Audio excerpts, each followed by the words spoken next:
Happy International Fight Week, degenerates, degeneritas, and degenerati, and welcome back to the MMA RAXPOD for UFC 317, Topuria versus Oliveira. And before I get into it, let me say thank you very much to the RAXPOD and the MMA Rax audience and the MMA community for making the last episode of the RAXPOD for UFC 316 earlier this month the most viewed and most liked episode of the RAXPOD ever on YouTube. I forget how well it did on X. If I do bring that up real quick, I can tell you it did get, and again, these are, views on X don't go for as much as views on YouTube, but we did do over 28,000 on Twitter X, which I think is probably close to the most, if not the most. But I know for a fact that I asked you guys for some support with the YouTube engagement last month or last episode, and first episode to crack 200 views, and first episode with the most likes, I think we got something like 18 or something. So please like, share, and subscribe. We're 4 subscribers at this point when I'm recording this Wednesday night, away from 200. I know I'm doing a bit of a disservice to myself for this episode, not posting it on Wednesday like I did the last one. It's tough out here for MMA, specifically MMA betting content creators, when the shelf life for this stuff is so short. But that's why, I don't really get all worked up or upset about it, regardless of what the engagement is. I still want to see it do well. So thank you very much for tuning in to support. And as I said with the last episode, if you do enjoy the content, you do want to see more of me, I do want to keep doing guest spots, as many as I can. I haven't announced it on the account yet, but I have agreed to do a show with Guru Scouting and TB MMA, believe is his name, the Chronic Combat Conversations duo. I'm going to be doing that for UFC Nashville, which, if that's not the next card, I think it's the one after it. It is the next card, but we do have a week break after this coming one, I believe, so that'll be in 2 weeks. But I will be doing that for the next week after this one. But I'd be happy to do any other shows, really. So, and the feedback from the last episode was pretty good. There was one certain senior editor at a major sports book that gave a very glowing review that unfortunately couldn't stay up due to somebody that I talked about on the last episode in a bit of a negative fashion. But I thank you for your ringing endorsement. You know who you are, and if you were paying attention, you probably know who that was anyway. Former very prominent podcast host in his own right as well. So in any event, UFC 317, obviously I spoke about how at the end of the last RAXPOD that this was going to be kind of I've been dreading this main event even before it actually was booked. This isn't the reason I picked Muhammad to beat Della Maddalena, but one of the reasons I did want Muhammad to win is because that would have presumably blocked Makhachev's move up to lightweight, which explains why the result of that fight last month prevented the main event for International Fight Week from getting booked for so long. But it was pretty much everybody was inferring that if Muhammad lost the belt, he was maybe going to move up to middleweight. But even if he didn't move up to middleweight, him not having the belt anymore would give Makhachev a reason to go up to welterweight, fight Della Maddalena for that, vacate the lightweight title, which then opens up a vacant lightweight title fight opportunity for Topuria, moving up from featherweight, and the former lightweight champion who won the belt the first time off of a vacancy, Charles du Bronx. So, very compelling main event. I'm looking forward to it. I'm sure a lot of you are probably looking forward to my breakdown of the main event. And I'm looking forward to talking about it, but we got 9 other fights to talk about as well, including another title fight. So I am going to get right into it, but not before I do 45 minutes of analysis on going 2 for 10 at UFC Baku last week. I'm just kidding. I would never, ever do something like that for you guys and gals and degenerati. Maybe in the very early days of the RAXPOD beta, when I was just doing the recaps of like whenever I would miss like chalk favorites in terms of like learning mistakes and whatever. If I had more time to do that, I'd be happy to. I'm not ducking my bad week last week. It was the worst slate of picks I've had this year. I am going to refer back to some of the reasons some of the picks missed last week relative to similar reasons why I think fights may or may not work out this coming week.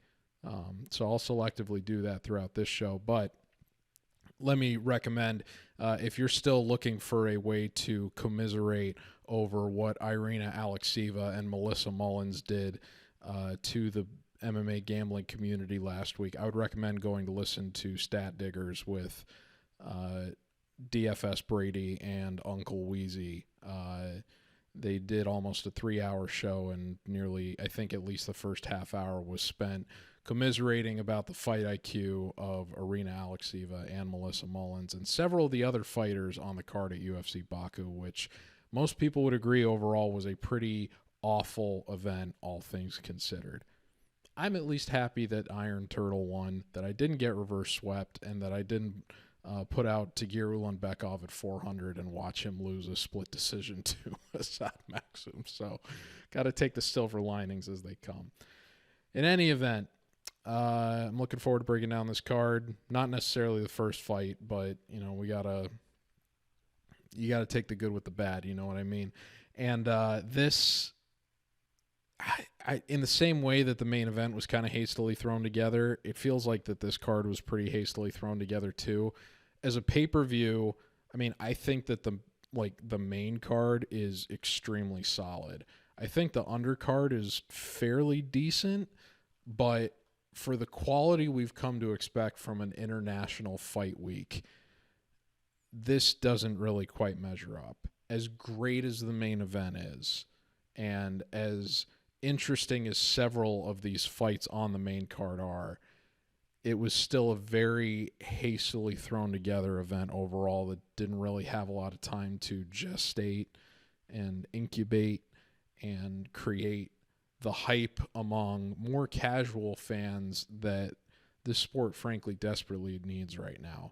I mean, you have several potential star and even superstar making moments lined up for this card on the main card, and even though I think the hardcore fans are going to be mostly satisfied with a lot of the fights that are going on here this weekend, International Fight Week has been an opportunity for the UFC to really grow the brand among more casual fans, and I don't think that they've necessarily capitalized on that in the best possible way that they could have this year in particular. A lot of people are saying this is one of the worst years the UFC has had in a long time. Again, I just got back into doing, I didn't start watching every event every weekend until 3 years ago. So am I the right person to ask if that's true or not? No, because I don't have a lot of historical context other than when I first got interested in the sport back in like 2009, before I went on an over-decade hiatus from really paying attention to stuff other than, McGregor versus Khabib. I'm not the right person to ask. That being said, it feels like we're in a decrescendo right now relative to the positive momentum that this sport had in more recent years. But I think that it can come and go in waves, and I think the best is very much still yet to come, not only for the UFC, but for the sport generally. Very young sport, a lot of time to go. And stars in this sport can come out of nowhere. We saw that with Alex Pereira, frankly, within the last 3 years, become probably the biggest name the sport has right now among, at least before he lost the title to Ankalaev at the beginning of the year, which is one of the reasons the promotions having not a great year. Stars can come out of nowhere at any time. And there's one guy fighting on the main card in particular that very much has the makings of that if he is able to win this weekend. And I think that, in terms of historical prominence, the main event, the co-main events, each there's a compelling case for not only, Topuria kind of feels like a superstar in his own right at this point, at least on a global scale. I think that he's not quite the household name that he should be in the United States yet, and I think beating a guy that is has blossomed into such a beloved fan favorite like Charles Oliveira would probably give that elevation of his profile in a way that, he did beat Volk, who was more of a star among hardcore fans, I think, than casuals.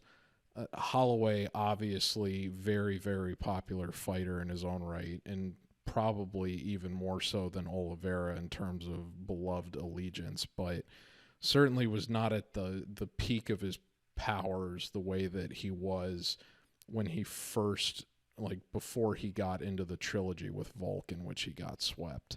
Now, is Oliveira at the peak of his own powers at this moment? It'd be tough to argue that, but we'll get to the main event when we, towards the end of the show. And then Pantoja too. I think, there's already people saying if he beats Cara France here in a division he's already effectively cleaned out, if he's able to beat Cara France again, as he did when they were on The Ultimate Fighter, is this guy's probably the second greatest fighter in his division of all time, other than Demetrius Johnson, and he might even have an argument against Johnson, which I'm not the best person to ask. I probably wouldn't put him quite over there yet, but it'd be easy to put Pantoja over somebody like Henry Cejudo, which when Pantoja first won the belt only a couple of years ago, I don't know how many people would have said that. And Pantoja's certainly been one of the kindest fighters to me relative to betting success. But we'll get to the co-main event in the same way that we'll get to the main event when we get there. In any event, let's get started with this 10 pick. I don't even want to call it pick. As I explained on the last show, I only give breakdowns for fighters that have had at least one appearance in the UFC or Contender Series previously. So if you're looking for analysis on Jackson McVeigh versus Christopher Ewart, we miss you dearly, Cedric Dumas. Hope somebody lets you out of the dog crate soon. Or Jhonata Diniz versus Alvin Hines, I'd have to say that you should probably look elsewhere. But I will have thoughts for you right now on what could be the largest betting favorite by close in UFC history, and that is Jacobe Smith versus Niko Price. Smith is 10-0, last fought in January of this year at UFC Fight Night during Rebus 2, the first UFC event of the year, in which he knocked out Preston Parsons inside of 90 seconds. That is the 7th first-round knockout that Smith has had in his MMA career that started merely 4 years ago in October of 2021. Meanwhile, Price last fought in October at Fight Night Royval versus Tyra, an event that I very narrowly had a sweep on, if not for Tyra dropping a split decision to the man that we're going to talk about later on the main card, Brandon Royval. He got 30-27 by Themba Gorimbo. That performance was impressive enough that I ended up taking Gorimbo against Vicente Luque, and then Gorimbo got club and subbed inside of, I think, probably 90 seconds, if not 2 minutes. But Price is now 2-4 in his last 6. Price cost me about 50 units last year at, I think it was UFC 302. because I made Alex Morono a parlay leg against him that event, and I did very well on that event. I only missed 2 picks. One of them was the under in the main event, in which Makhachev was like a minus 500 favorite to Poirier, and I thought Morono I thought he could win 2 of 3 rounds. He won the first round. He didn't end up winning the last 2, and that ended up being a very concerning. I mean, Morono kind of became an auto fade for me after that, because it was like, if his durability can't hold up against a fighter that I think is as, I don't like using the term washed, because these guys are professionals, but there is a reason that Jacobe Smith is a minus 3,000 favorite at books, including FanDuel and ESPN Bet as of this recording. And I don't necessarily think this is a wide line. I mean, it's an unplayable line, but listen, the difference in career trajectory here is very obvious. There's not a lot of places here that Price has much of a reason for optimism beyond experience and a reach advantage. Smith looks like a very well-rounded fighter for a guy that has a 0-0 career submission record. So in that sense, you would have to at least think that a guy like Price, who, although they came a very long time ago, does have multiple UFC submission wins on his record, you would have to at least lean him in the submission outcome for how this fight could end, barring Smith getting some sort of ridiculous club and sub. But again, that would be the first submission win of his MMA career. It's just not something we've seen him try to implement in a professional capacity yet. That being said, you really have to be concerned about the durability for Price at this point. The Robbie Lawler fight is obviously the most brilliant example of that. Also got in a pretty grueling war with Phil Rowe. And as you know, based on my thoughts about how I believed his fight with Lusa was going to go, I didn't necessarily rate Phil Rowe very highly, and Robbie Lawler was in a obvious retirement situation, and was still able to dispatch Price inside of a minute. And the Garimbo fight obviously didn't go very well for him, even though that was presumably a fight where he was... I mean, Garimbo did show good knockout power against Pete Rodrigues, and granted, it's Pete Rodrigues, but he still got dominated in a realm in terms of the grappling that I think a lot of people expected him to have a little bit more success if the fight steered into that route. So it does feel like he's kind of at the end of his UFC run, whereas, there's a guy in Smith who is 29 years old, and the UFC's obviously wanting to put him on coming off of his Contender Series win last year and starting the year off with a first-round knockout. So, look, if Smith was still in the 500 range, I would totally understand putting a bet on him, and I'd probably do it myself. As it stands, the guy opened at minus 1,600. He was unplayable from the jump, and he's only become more unplayable as the week has gone on. This is one of several instances. I mean, the line for this fight was posted on June 16th, so not even a week and a half ago. This is one of the several instances on this card in terms of, oh crap, we have to get to, at least 10 fights. Let's just throw these two things together and see what sticks. But I don't expect Price to stick around that much. The under here is obviously very tempting between what I just talked about with Price's durability and, Smith having so many first-round knockouts on his record. The thing I wonder about, though, is if Price does end up spending a lot of time on his back here because Smith does like to wrestle, how much is he going to be able to avoid compromising damage from his back versus if they're out in space and Smith is able to catch him in an exchange? It really comes down to how much do you expect Smith to initiate the wrestling and the grappling.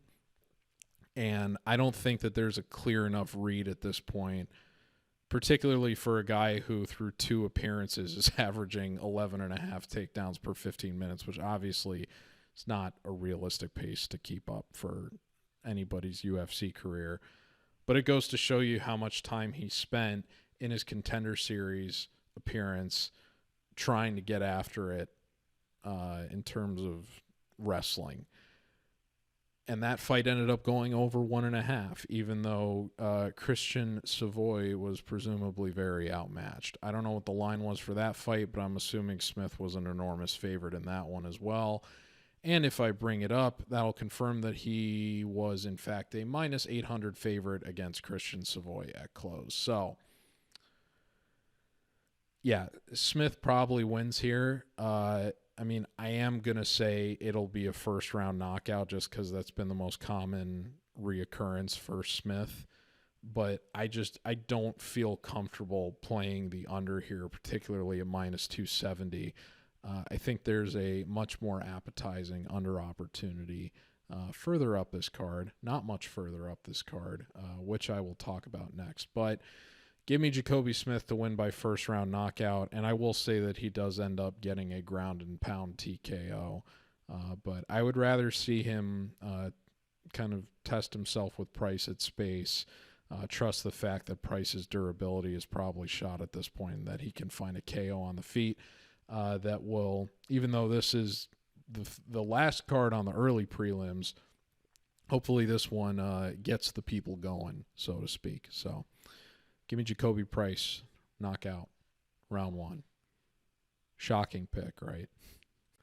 The next fight is Terrance McKinney and Viacheslav Borshchev. T-Rex enters 16-7, last fought at Fight Night Adesanya Imavov, which I believe was UFC Saudi Arabia this year, and the first day of February, dispatching Damir Hadzovic, who shockingly had not been cut from the UFC despite not fighting for something like 2.5 years.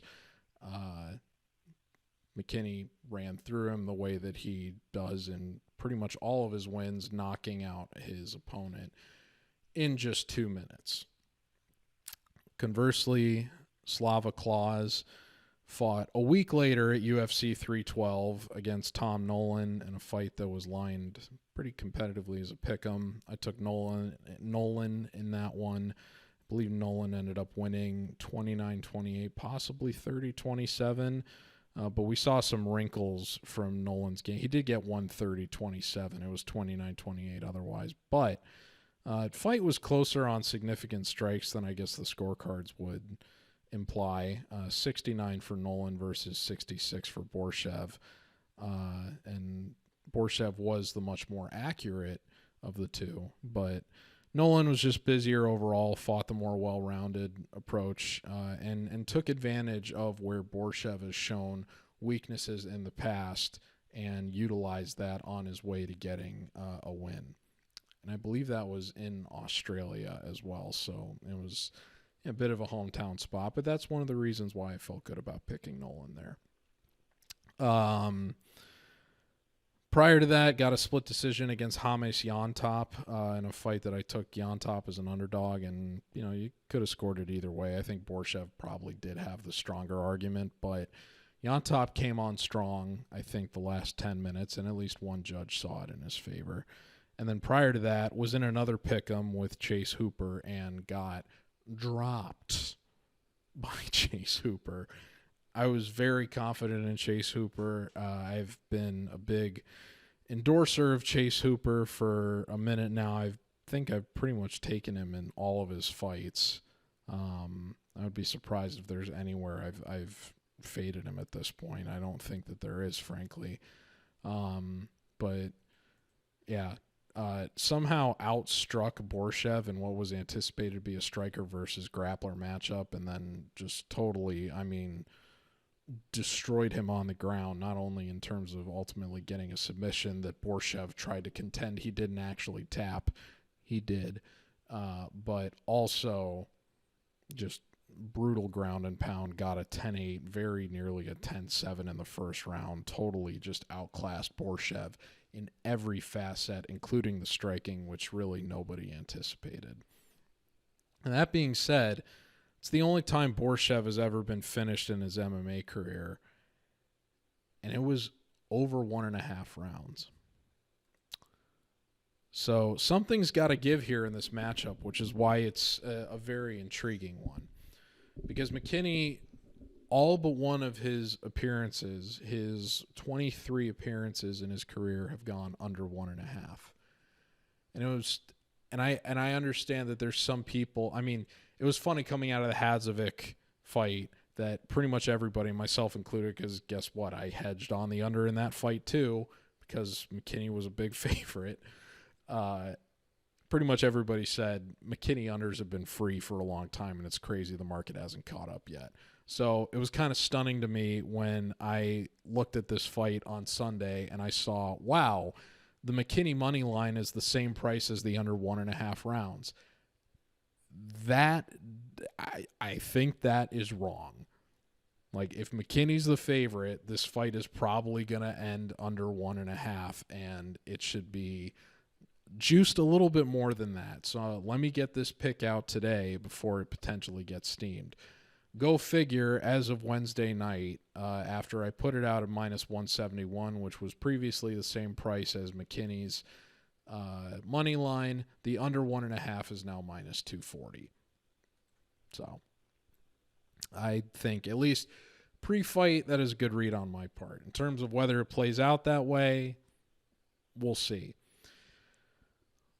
I'm pretty confident McKinney gets it done here, but McKinney is somebody that I've kind of always liked. I mean, I took him to beat Bonfim. I didn't take him to beat Ribovics. I hedged on the under there just because I thought it was the smarter thing to do, and it was. I took the under when he fought Sadikov, so I've been...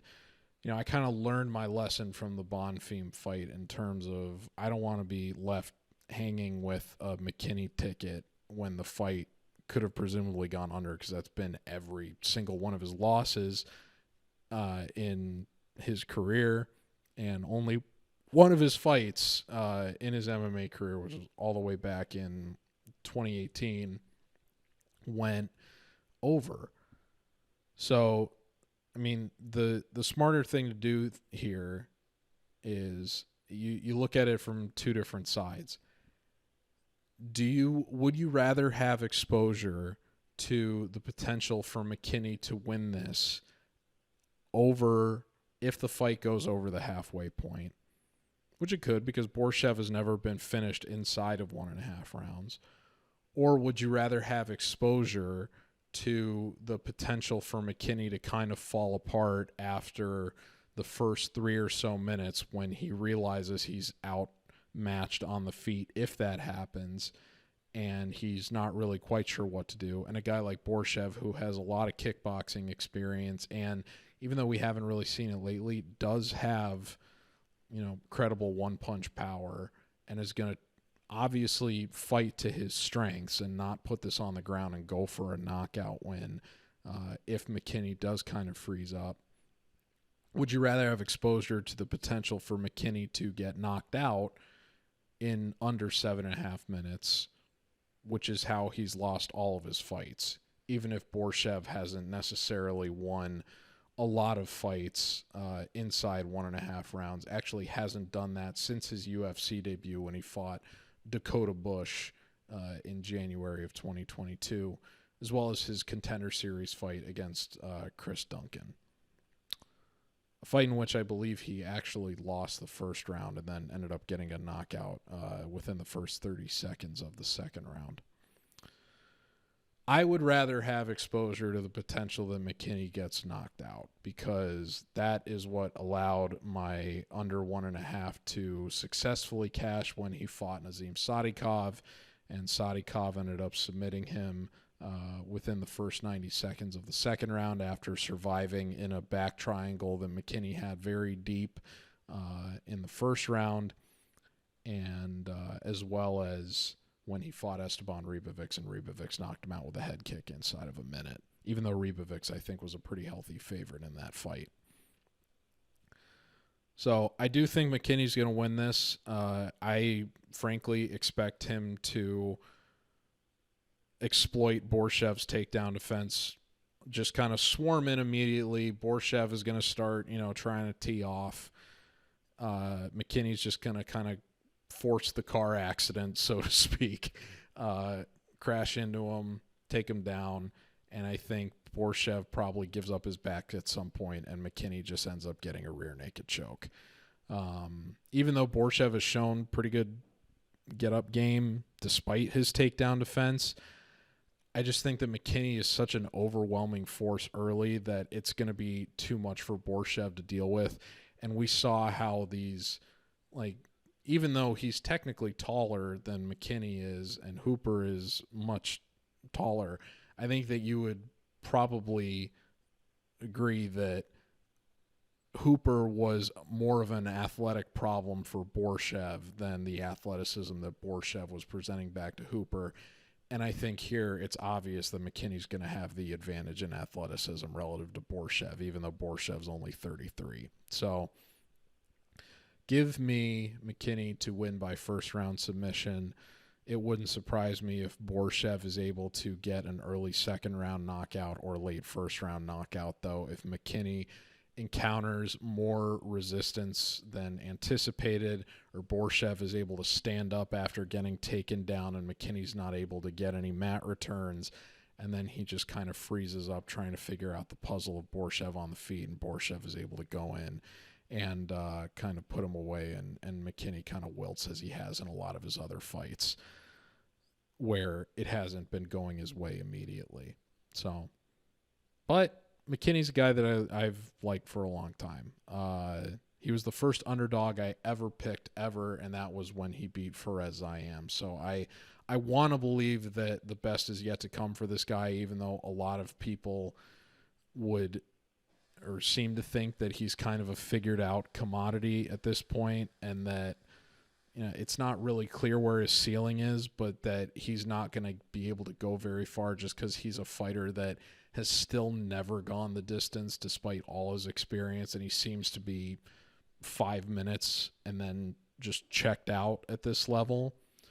But there's at least one other fighter on this card that has been able to defy late career narratives about them to go on to great success. And I'm sure you know who I'm talking about.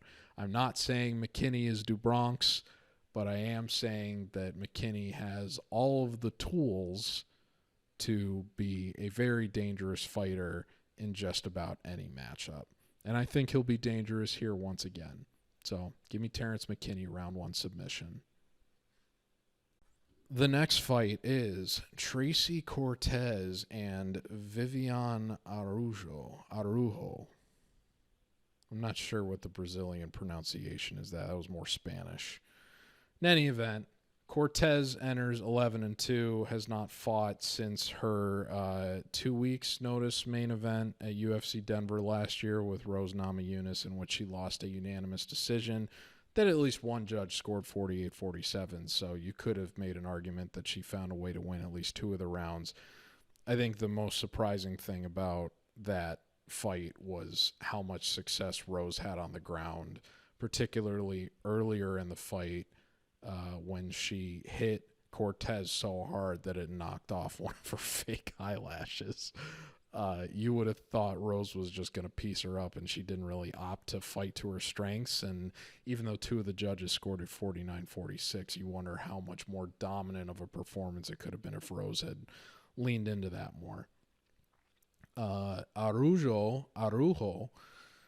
enters 13-6, last fought at UFC 309 last year, in which she was a substantial underdog to Karine Silva, and was able to avoid getting finished early and come back and win a unanimous, not a split, but a unanimous decision over Karine Silva in what I think was probably one of the more significant women's MMA upsets last year in the UFC. And arguably the best win of Araujo's MMA career entirely. She's been in there with a lot of really high-level competition, but her wins haven't necessarily been super great. Her last win before that was Jennifer Maia. Andrea Lee 3 years ago. Obviously, a lot of people think Lee's been kind of washed for a long time, and I believe is out of the UFC. I'm not sure if she got cut after her last fight with, was it J.J. Aldrich? I can't remember, but in any event, wasn't a great showing. Did beat Roxanne Modafferi, Montana De La Rosa, but prior to beating Karine Silva, probably her most impressive performance was going up to 135 and beating knocking out Talita Bernardo with one punch in her UFC debut on short notice. A lot of people were very, very impressed with that. And it's funny because she had not gone to a decision in her MMA career prior to that, all the way back in 2019. And now we're at the point where I believe she's ripped off 11 goes the distances in a row. So kind of the classic example of a Brazilian fighter getting all finishes on their way up to the UFC and then finally encountering some resistance at the highest level of the sport and not getting a finish since her debut. But obviously very seasoned and battle-tested, and I think overall has had a better resume than what Tracy Cortez has put together during her own career. Now, I must admit, I had forgotten that Cortez had beaten Jasmine Jasdavicius. I wonder if that fight was ran back again today, given the rise we've seen of Jasmine, and I believe she's now a top 5 fighter in the flyweight division. I wonder if that result would be duplicated. I would have to imagine, given the improvements and the growth and confidence that we've seen from Jasdavicius as she's beaten big names like Jessica Andrade, that wouldn't be the case. Especially because Cortez has only had one fight since that win, even though it's turned out to be a very good win for her. But I think you could also make the argument that that is probably her only good win during her UFC run. She did beat Erin Blanchfield by split decision in 2019, but I think that's another example of a fight where if that got ran back today, with the improvements we've seen from Blanchfield and how young Blanchfield was back then, how much better does Blanchfield do this time around? Especially if that ends up being like a 5-round fight instead of a 3-round when they fought that time. I would imagine Blanchfield would probably find a way to get it done. Otherwise, Maria Agapova, Vanessa Mello, Stephanie Egger, who got beat by Irina Alexieva, Justine Kish, which was a split decision, Melissa Gatto. I don't think you can really rate any of those wins highly. I'm not even sure if I would rate any of those above Roxanne Modafferi like Araujo had. Maybe even Andrea Lee. No, I'm just kidding.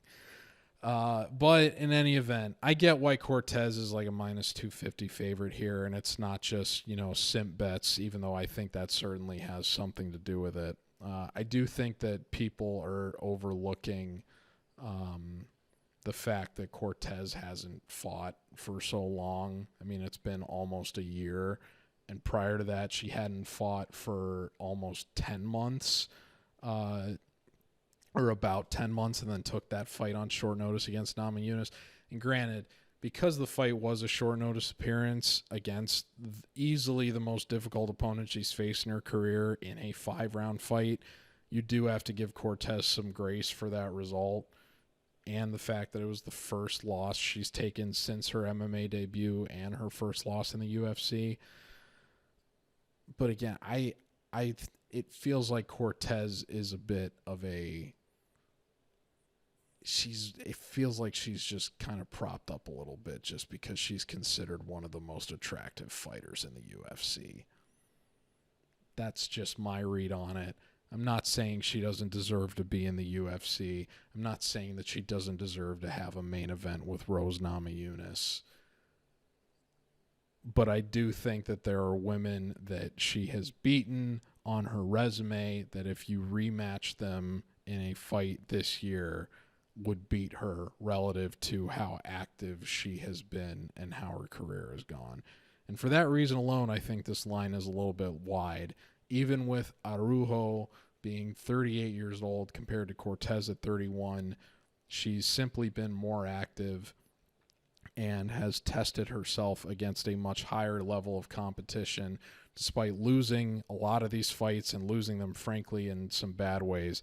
The Natalia Silva fight was not very competitive at all. The fight with Ribas, I think, is the most concerning relative to how this fight could play out, because if Cortez is able to get multiple takedowns on Araujo, I don't think Araujo is going to end up winning this.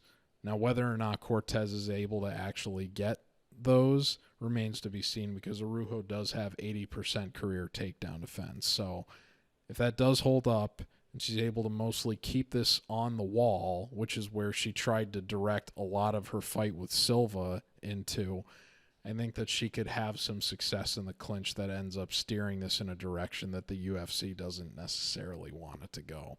I feel like the UFC would definitely rather have Cortez win this. So if it is a close decision, it probably ends up going to Cortez. At the same time, I mean, this is a close, I don't want to call it a low-level women's MMA fight, especially relative to what we saw last year, but,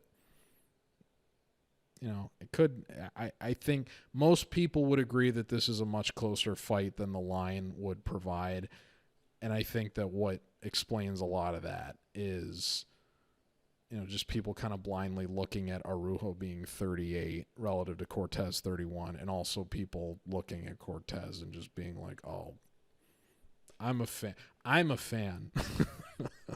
So I think that what's probably going to happen here is, because of the layoff that Cortez has had, because Araujo is coming off a fight where she had her best performance, even at 38, I would expect Araujo to start faster and probably get the first round. Historically, you know, Cortez has been very good going late into fights, has great cardio. I would think that she is probably going to get the last round here. So this is one of those fights that comes down to who is going to win round 2. And I think that Araujo can do enough to kind of stymie this fight on the fence and stuff the takedowns and do bigger moments of damage, not by women's MMA standards, although I wouldn't expect another fake eyelash to fly off for Cortez, or at least her other one. But that being said, I would think that Araujo, her best path to victory here is getting the first 10 minutes and winning a 29-28, and that's what I'm going to say is going to happen. So give me Araujo to follow up the best win of her MMA career with another one. I will say that, you know, one of the red flags with Silva was that she had not been very good going the distance. Historically, she had been kind of a front runner in the sense of needing to get a finish, which is a dangerous prospect for any women's MMA fighter. She's not going to be able to bank on the same gassing routine there or here against Cortez that she did against Silva. So it's possible that Cortez comes on really strong after the first round and is able to just kind of create. It wouldn't shock me if Cortez ends up getting a 30-27 here, just because Araujo, I think the longer this fight goes, the better Cortez is going to look. It's just a matter of how fast can Araujo start and kind of frustrate Cortez with what she wants to do. But at a plus 210 price tag, given the higher level of experience that she's had, the fact that she's going to have a reach advantage, the fact that she's got an elite takedown defense stat that can support the prospect of her shutting off Cortez's most optimal path to victory, I think there's a good chance that Araujo can end up pulling this one out. So give me Viviane Araujo to win. I hate saying that a fight is going to be a split decision. It feels like kind of a cop-out. I hate when Keith Schillen does that on the Schillen and Duffy show because it feels like he picks almost like half the fights that go the distance to be split decisions every week, and it feels like kind of a cop-out, especially if you pick the underdog to say, I'm going to say they get a split decision. But I do think that this fight kind of has split decision written all over it in a lot of ways. I think it'll come down to how people interpret who dictated the second round. And at this price tag, I'll bank on Araujo getting the benefit of the doubt. So give me Viviane Araujo to win by split decision. The next fight is Jose Miguel Delgado and Hyder the Hurricane Amil. Delgado enters 9-1. Last fought at Fight Night Cannonier Rodrigues in February, where he dispatched Connor Matthews in 3 minutes. That was coming off of what a lot of people believe was one of the most impressive showings on Contender Series last season, in which he knocked out Ernie Juarez in the second round within the first 90 seconds of the second round.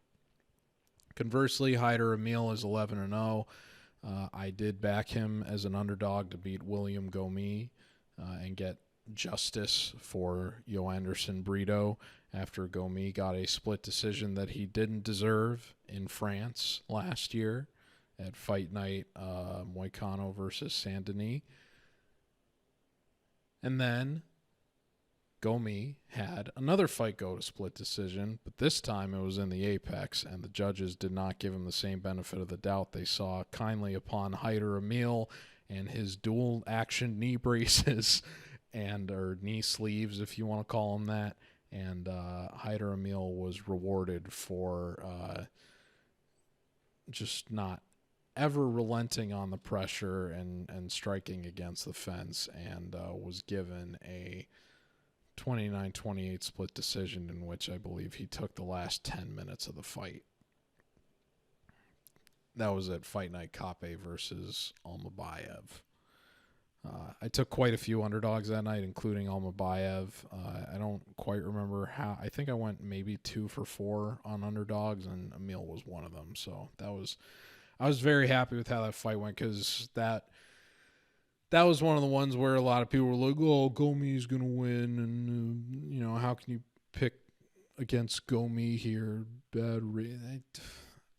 I'm so sick of people that, just will criticize you whenever you pick an underdog. You're already going against the market.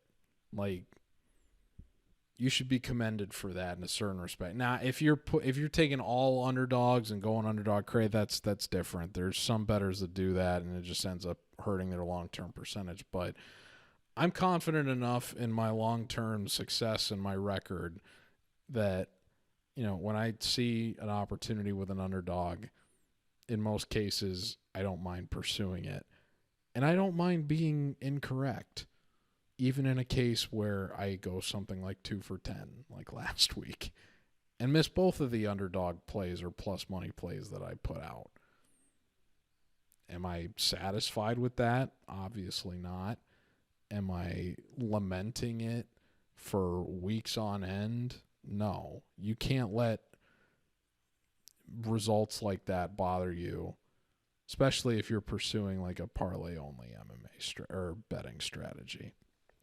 You're going to have more weeks that don't go your way than weeks that do go your way. But the ones that do go your way tend to be much more sweeter when you are on point with your reads, especially with the underdogs. So I don't mind being incorrect. Or as one of my favorite MMA handicapper writers once said, I don't mind looking foolish. This is a long-term game, and consistency is more important than perfection. So, that being said, I'm not backing the underdog here. I think this is an extremely close fight. I think that this fight has very sneaky fight of the night potential, just because both of these guys fight at a crazy pace and have never been knocked out. So I do think that we're going to end up getting a war that probably goes the distance. But Delgado has just a bit more of a well-rounded skill set than what Amil does. And so I think that the more different places this fight goes, that Delgado will just be better equipped to make a better impression.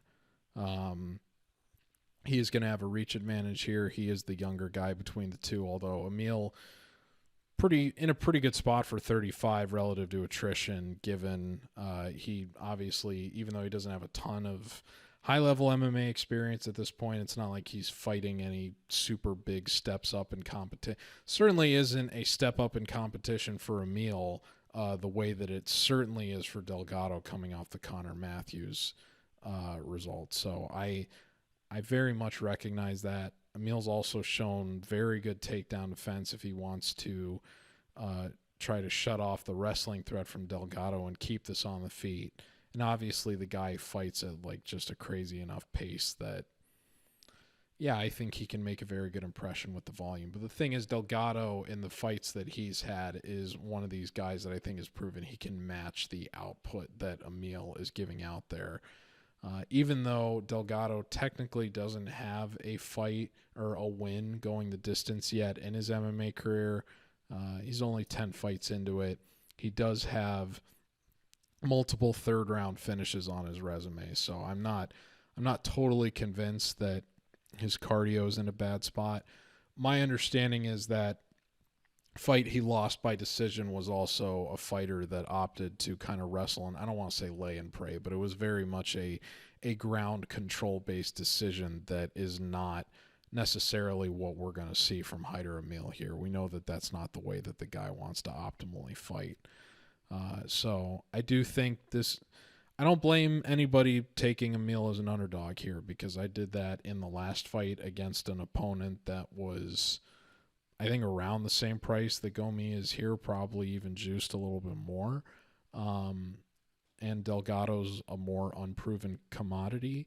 At the same time, Delgado was I still remember what people were saying about that guy coming out of Contender Series, that he was one of the most impressive prospects coming out of that last season. And Amil is a guy that, I mean, I was willing to fade him against Fernie Garcia just kind of on the basis of being an unproven commodity, and he ended up passing that test with flying colors. I think he was the first fighter to finish Fernie Garcia.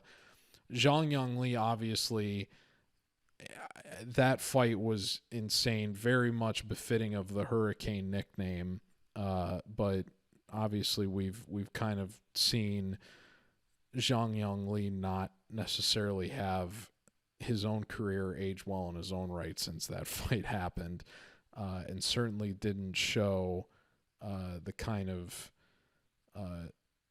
smart decision making in that fight that maybe he could have avoided eating, a 30 punch combo against the fence from Hyder Amil and getting finished.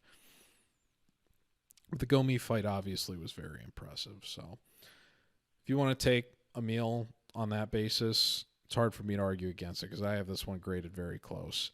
But the line is close enough inside that 100 range. Delgado's kind of floated around minus 165 territory and continued to do so in the week leading up to the fight. And I think between the age gap, the reach advantage, the fact that he can measure up on the volume to Amil in a way that I don't think the other fighters he's fought to this point have been able to, and the fact that he has shown a more well-rounded skill set than what we've seen from Amil, not only in the UFC, but throughout his MMA career. I do think that this one goes the distance. And even though Amil has more experience and success going the distance than Delgado and has yet to taste defeat in his MMA career, I think that as we've seen several undefeated fighters lose that zero this year, I think we're going to see another one this Saturday, at least in the form of Amil. I think there will be multiple that lose that zero, but we'll get to that later. In any event, give me Jose Delgado to win a 29-28 decision. I'll say that Delgado wins the first two rounds, and Amil has a good showing in the third and is kind of in the way that I think that this could end up being fight of the night, Amil is kind of really going after the finish in the third, and Delgado is just kind of trying to survive, but never really gets like put in a super compromising position where there's like a 10-8 or something. It's just obvious that Amil has gotten a 10-9, but has also lost the first 10 minutes on just Delgado having the better moments and fighting the more well-rounded fight than what Amil is putting out, just kind of trying to do the crazy hurricane pace. So give me Delgado to win a 29-28 decision. The featured prelim at UFC 317 is Gregory RoboCop Rodrigues and Jack the Joker Hermansson.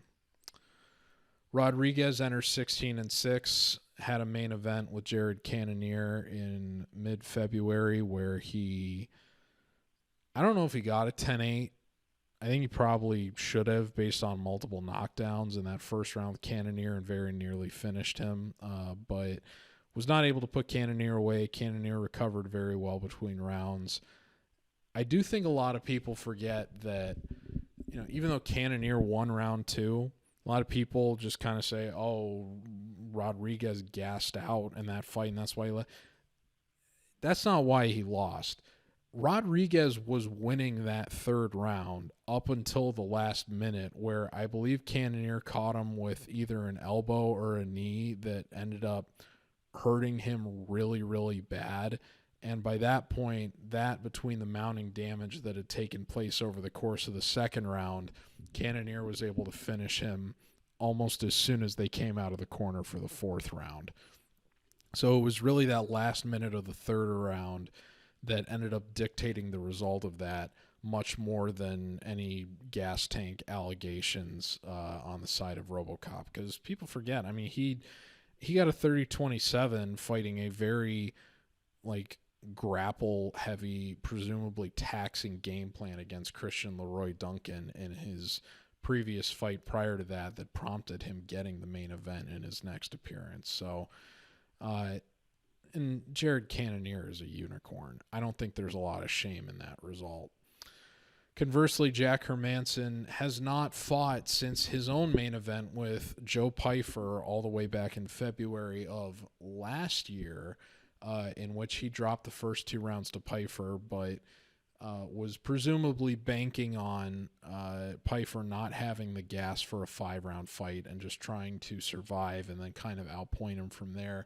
And that ended up being the perfect game plan to dispatch Joe Pyfer, and it played out very much in Jack Hermansson's favor. And he ended up getting a 48-47 pretty clear-cut decision win there.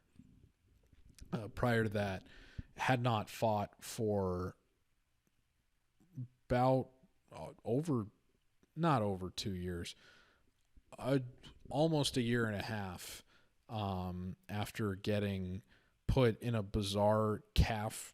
I shouldn't even say bizarre, because it was really brilliant what Delidze did to him in terms of tying up his legs and kind of putting him in a calf slicer position, but then just putting him in a position where he couldn't escape or get away or really defend himself effectively. And then Delidze just kind of pounded him out in a way where the ref had no choice but to step in and stop the fight so Hermansson wouldn't keep taking any damage. Of the 3 KO losses he's had in his MMA career, that certainly wasn't the worst one. Obviously, Cannonier put him away pretty bad, and Thiago Santos did the same earlier during his UFC run. The Cannonier one in particular was bad, given that was a main event, I believe, in Copenhagen, and you have to imagine him being a Norway guy. They probably were trying to push the guy relatively close to Scandinavia into the main event to kind of have a good showing, especially given how much, he would have been on a 5-fight win streak if he won that fight, and Cannonier really kind of usurped the momentum from him in that regard. But yeah, RoboCop is somebody that, he is in my spreadsheet. Like I've said before, that the first event that I ever did was the fight night between Makhachev and Bobby Green, which is where Terrance McKinney fought Fares I Am, and McKinney was one of the first underdogs I ever picked, or the first underdog I ever picked to win. One of the other first underdogs that I ever won was taking Armen Petrosyan to beat Gregory Rodrigues. And so Rodrigues is the eighth fighter in terms of the first ones that I ever evaluated. So I've had my eye on this guy for a long time, and he is somebody that I've very much liked a lot, and somebody that I had it's kind of more mixed results now, but I've done pretty well, I think, overall in terms of evaluating his career. Like I said, faded him against Petrosyan. Petrosyan got the split decision. Took him to beat Julian Marquez.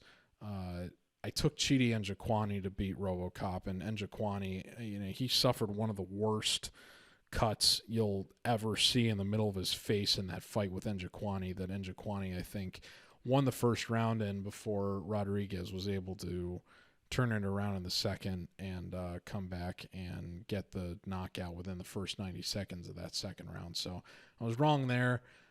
He was a big favorite over Bruno Ferreira. I didn't want to play him as the favorite, so I hedged on rounds and took the under there, and that ended up being the right play because Ferreira knocked him out. Took the under in his fight with Dennis Tulian, thinking the grappling difference was enormous, and that ended up being the case. Took him pretty confidently against Brad Tavares, and he dominated that fight, got a third-round finish, and then took him as an underdog against Christian Leroy Duncan, and he won that fight 30-27 pretty clearly against a gassed-up favorite in London. So, outside of the Njokuani fight where I faded him, and the Cannonier fight in his most recent result, I've had pretty good success backing him previously. And I feel pretty good about him in this spot too, against Jack Hermansson. As talented as Hermansson is, this is a bad matchup for him relative to the ways in which he's lost previously. I mean, we're talking about a fighter that in 3 of his last 5 losses has been knocked out. And again, I said the Delize fight, I mean, I don't expect RoboCop to put him in a sort of calf slicer position the way that Delize kind of weirdly scrambled them into. But you look at how he got knocked out against Thiago Santos earlier in his career, and how Jared Cannonier put him away at the very start of the second round in his last knockout prior to the Delize result. And then you look at what RoboCop did to Cannonier in the first 5 minutes of that fight that he just had. You really have to think that the athleticism and punching power advantage here is going to be one that Hermansson is just not going to be able to deal with well. And granted, you could say, well, he was able to overcome that against Joe Pyfer. That was also a 5-round fight, and we know that Pyfer doesn't really have the gas tank to support going the distance here, whereas RoboCop has a lot more experience and success going the distance to kind of justify him being a 2-1 favorite here the way that Pyfer in hindsight probably wasn't. So I think RoboCop probably gets either a first or a second round knockout here. I do think if this fight goes to the floor, it could be interesting, but RoboCop's obviously very credentialed in terms of his ground game. Hermansson's, they call him the Joker for a reason. He's crafty in his own right.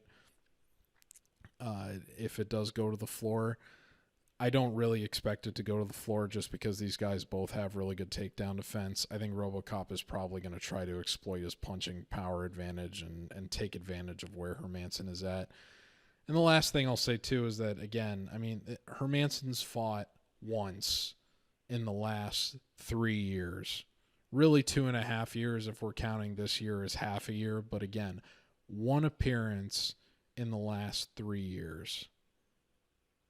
Calendar year. Not calendar. 2023, 2024, 2025, the guys fought once. RoboCop's been way more active. He's not 5 years younger, But again, the last time Hermansson fought, he was 35, and he just turned 37 2 weeks ago. He's very much in the decline stage of his career. I can't imagine that Rodrigues is just going to allow himself to get outpointed for 15 minutes the way that Hermansson tried to, or successfully was able to do against Chris Curtis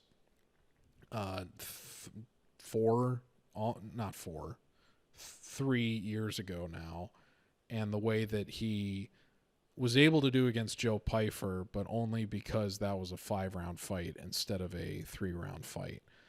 I think what Hermansson is probably going to do is try to employ a similar game plan to what he did against Pyfer in terms of letting Rodrigues throw his best stuff early and probably drop the first round and then try to come back and win the next 10 minutes after he presumably thinks Rodrigues is going to get tired. But I don't think Rodrigues is going to get tired. And I think even if Hermansson is landing more volume and doing a good job, skirting the cage, and I still think Rodrigues is at some point going to be able to cut him off and land on him in a way that makes enough of an impression with the judges that it doesn't matter how much more volume Hermansson lands. The damage is very clearly on the side of Rodrigues. It's very clear where the finishing upside is here. I think the layoff is going to hurt Hermansson in the same way that, it hurt somebody like Irene Aldana last week who hadn't fought for a year and a half going into her fight with Claudia Segula, whatever. Oh, let's not talk about that card last week any more than we need to. But Hermansson's coming off a year and a half layoff, close to it here too, in the same way. And I expect that to affect, especially at 37 years old, how fast of a start he has. And I think RoboCop has a very, very strong first round here that even if it doesn't manifest itself in a finish the way I expect it to, I still think it doesn't. I still think it hurts Hermansson enough that he's not really fully recovered going into the second. RoboCop does enough to get the second round, and then Hermansson is finally able to kind of implement the game plan he wants in the final round in terms of trying to outpoint Rodrigues to a decision. But by that point, Rodrigues has already banked the first 2 rounds, and this ends up being a 29-28 in his favor. Hermansson's last KO win was, he's got 3 of them on his UFC record to his credit, but the last one he had was against a very old Thales Leites all the way back in 2018. So that was when he was 30 years old. It's 2025 now. And I would think he has more submission upside than knockout upside here, but RoboCop is a guy that's never been submitted. So I don't expect the fight to end that way. I think Hermansson's only path to victory is RoboCop getting tired and him outpointing, and I think with the potential for Rodrigues to earn points on damage and bigger moments here, that those are going to come much more easily than Hermansson trying to thread the needle in terms of a very specific path to victory. So give me RoboCop round 1 knockout. The main card opener at UFC 317 is Felipe Lima and Payton Talbott. Lima enters 14-1, last fought at the last event of last year at Covington Buckley in Tampa. I believe is a short notice replacement to see Miles John, at least a short notice booking. I think it was a short notice booking because I think Miles Johns was supposed to fight Garbrandt. That fight ended up getting nixed from the Apex, and then Johns got rebooked to fight Lima on short notice at UFC Tampa. Lima had an extremely impressive performance. His second one up a weight class at featherweight on short notice. Still got the decision win. Prior to that, had a very impressive UFC debut that has only aged more in his favor relative to his third-round submission against Muhammad Naimov at UFC Saudi Arabia last year. Conversely, Payton Talbott is coming off one of the biggest betting upsets in UFC history at his expense. He was a minus 1,000 favorite at least against Raoni Barcelos. Barcelos 30-27'd him in a fight that not only probably ruined a lot of parlays, but completely derailed the hype train on Talbot going back to when he was a 1,000 favorite against Giannis Gamori. He was a slimmer favorite over Cameron Simon, but he was an enormous favorite, I believe, over Nick Aguirre. And I don't know how big of a favorite he was against Tracy Cortez's brother, but it had to be pretty significant there too. In fact, I'll look it up right now. Well, he was minus 128 against Reyes Cortez, so it wasn't that wide. And he was minus 140 against Cameron Simon, but he was minus 900 against Nick Aguirre. He was minus 1,800 against Giannis Gamori, and he was minus 1,100 against Raoni Barcelos at close. And now, for the first time in his MMA career, to the expectation of probably almost nobody, Talbot is an underdog here against Felipe Lima. Now, it's tough to overstate how impressive Lima's first two fights were, given the upper weight class against established UFC competition, and he, frankly, I wouldn't quite call the Naimov fight dominant, but the Johns fight certainly was. And Johns was a guy that had really had a lot of good momentum in his career at that point, to where he was, if he got that fight with Garbrandt, I think that based on how the Garbrandt's fight with Barcelos just went, you have to feel pretty good that Johns was going to do well in that fight, particularly the longer it lasted, even though there's this weird narrative with Johns that his cardio is bad. That fight with Lima was the first time he's lost a decision in his MMA career. So that speaks to how good Lima is. I hesitate to call someone a future champion after two fights.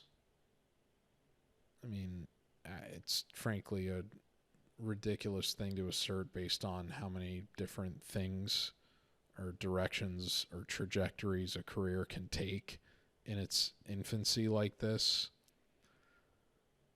especially at a division as deep as bantamweight. I do think Lima has all the makings of a future contender, though. He's got the well-rounded skill set. He's got the knockout power. He's got the cardio. And he's got the gamesmanship to capitalize on opportunities on short notice and just kind of stare down challenges and not be deterred by them. And he's only 27 years old. Just a very, very impressive overall prospect. And the other thing that I think is going to serve him well here is that he's shown extremely good defensive striking defense rather over his first two appearances against two guys that are very credible power punchers in Muhammad Naimov, who has a knockout win up at lightweight, and Miles Johns. So I would expect his chin to hold up here even against a guy as dangerous as Talbot. And I do think that the key to this fight is going to end up being Lima just being more defensively responsible than Talbot is relative to Talbot. As impressive as the striking output is, just being a little bit reckless defensively, not necessarily having the ironclad takedown defense that I think a lot of people thought was going to be the case against a fighter like Barcelos. So I do think that Lima, if this ends up being a pure striking affair, that's going to play directly into what Talbot wants to do, and I don't think that Lima is going to allow that to be the case. I think Lima recognizes here, given that this is another bout that got kind of thrown together on short notice, I don't think the line posted very long ago. This was another one that posted about 10 days ago, so this isn't this isn't a several weeks notice fight. This was another one that was just kind of thrown together, and now suddenly it's like, oh, you know what, this probably should be on the main card here. I don't think this is going to be necessarily a star-making performance among casual fans for either of these guys, but I do think that the fighter that comes out of this one is, Talbott's got a chance to recapture some of the hype that he lost coming off of his last performance if he does win. But I do think that if Lima has another strong showing here the way that he did in his first two fights, I think that his stock among the regular audience is going to elevate dramatically in a way that I'm kind of surprised it already hasn't based on his last two performances. I also think, and again, MMA math isn't perfect. It really shouldn't be used that much at all, but just as a kind of a healthy exercise, I would ask you to consider, how would you line Felipe Lima against Raoni Barcelos, even with Barcelos coming off of another victory relative to his performance against Talbott, in which he just beat Cody Garbrandt? I think Lima would be a massive favorite. Now, would Talbott be a favorite again if they made a rematch with Barcelos? I would imagine so. But at the same time, he got 30-27 by Barcelos. I can't imagine that if he wins this, it's going to necessarily be a dominant performance. I think if this does end up being a dominant fight for one side, it's very much more likely that it's for Lima than it is for Talbott. And frankly, I do think Lima's going to dominate. I haven't seen anything yet that would make me think that Lima is going to take an irresponsible route that puts him in a position where Talbott is able to either get a finish or cruise in a 15-minute striking affair. I think Lima probably is aware of how Talbott lost his last fight and the vulnerabilities he showed in the wrestling and grappling, and is going to be willing to exploit those in a way that probably use the defense to, take whatever Talbott is kind of throwing out there and casting out. But as Talbott gets kind of reckless, as he's prone to doing, and is reflected in his striking defense, which is as good, as elite as his offensive output is, the striking defense, he's proven to be a guy that will absorb not just one punch, but combinations in order to get out his own responses. Lima will probably gladly allow Talbott to try to get off a combination that leaves him vulnerable for an opportunity to either get taken down or have his back captured. And from that point, I think Lima is able to control and bank around. And I think that's exactly what he's going to do here for 15 minutes, particularly given the fact that Lima has had, even though Talbott has had several fights that he's gotten later finishes in than the earlier finishes that he got both against Cameron Simon and Giannis Gamori, Lima has far more, over 3 times as much experience going the distance here, and has never lost a fight by decision. His only loss was in his MMA debut all the way back in 2015 by triangle choke. And at that point, I mean, you're talking about a guy that was probably, I think he had been 18 years old for maybe 3 months, was possibly even 17 at that point. It's obvious that the guy has improved leaps and bounds since then. And Talbott's only submission win on his MMA record was Nick Aguirre in a fight that he was a minus 1,000 favorite in. So I think Lima's going to make a statement here that is going to really impress a lot of people.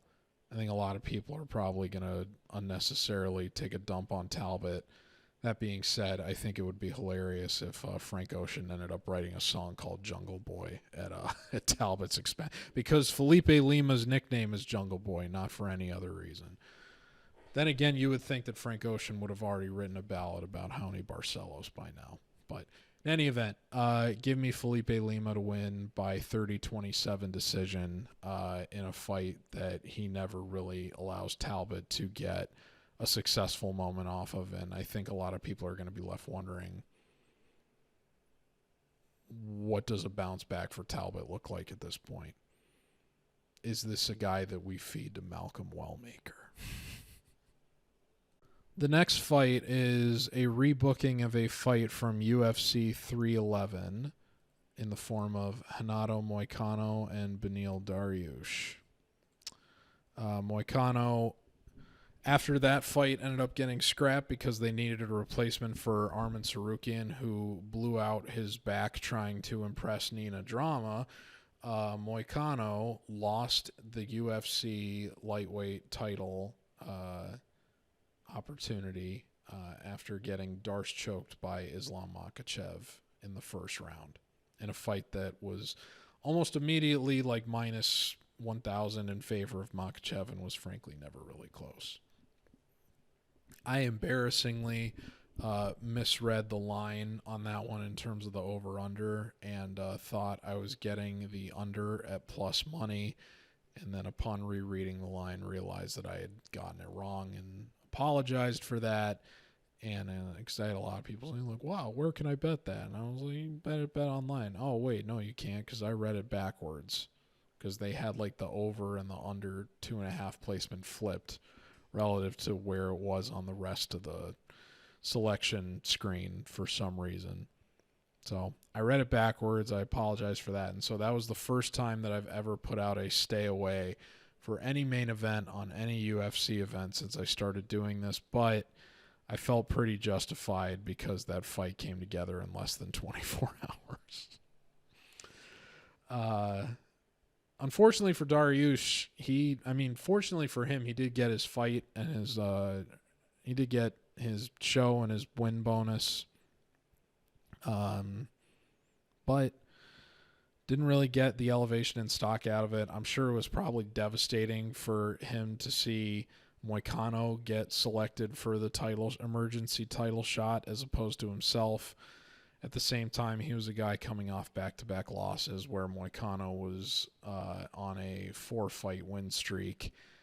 So it was kind of obvious that the momentum, especially, from a marketability perspective, Moicano is a much more appealing fighter, I think, to the American audience than Dariush is. And that's not even taking into account the fact that the United States and, one of Dana White's buddies, Donald Trump, just opted to launch a military strike on Dariush's birthplace. Now, I'm not saying Dariush is some sort of, Iranian extremist or Ayatollah sympathizer or whatever. Certainly isn't. The guy, after he beat Mateusz Gamrot at UFC 280, gave a whole speech about Jesus Christ during his post-fight victory interview in the heart of the Middle East. So he, very much an Americanized Iranian and devout Christian. At the same time, I wonder how many casual American UFC fans are going to be cognizant of that relative to, just who and what Dariush is. For that reason, I think it's pretty clear why Moicano got the title shot over Dariush. Not only because of the difference in win streaks and career momentum. Dariush is also kind of famously a guy that once went to the UFC, had a meeting with the executives there and kind of talked about, I guess, how he should be getting more money and be a bigger star, and just kind of got laughed out of the room. I think that more than anything explains why the guy only has 4 fights in the last 4 years going back to 2021. I guess 5 fights in the last 4 years going back to 2021. But in any event, Moicano obviously is one of the best, funniest guys they have doing microphone work in the entire promotion. He's certainly my favorite. The guy's post-fight interviews are can't miss television. They're incredible. I would have to think that in a fight that goes the distance, if it's a close fight,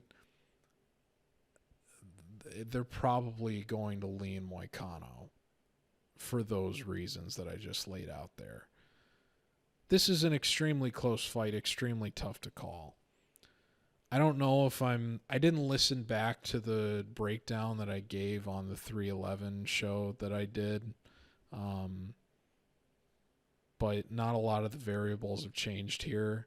One of the reasons I was on Moicano was in what I still had as a very narrowly close grade was less about the difference in win versus losing streak, because Moicano obviously is now on a losing, not a streak, but had his streak snapped and is in a position where he's probably kind of front running a little bit if he's a healthy favorite, and the line is now narrowed to pick him.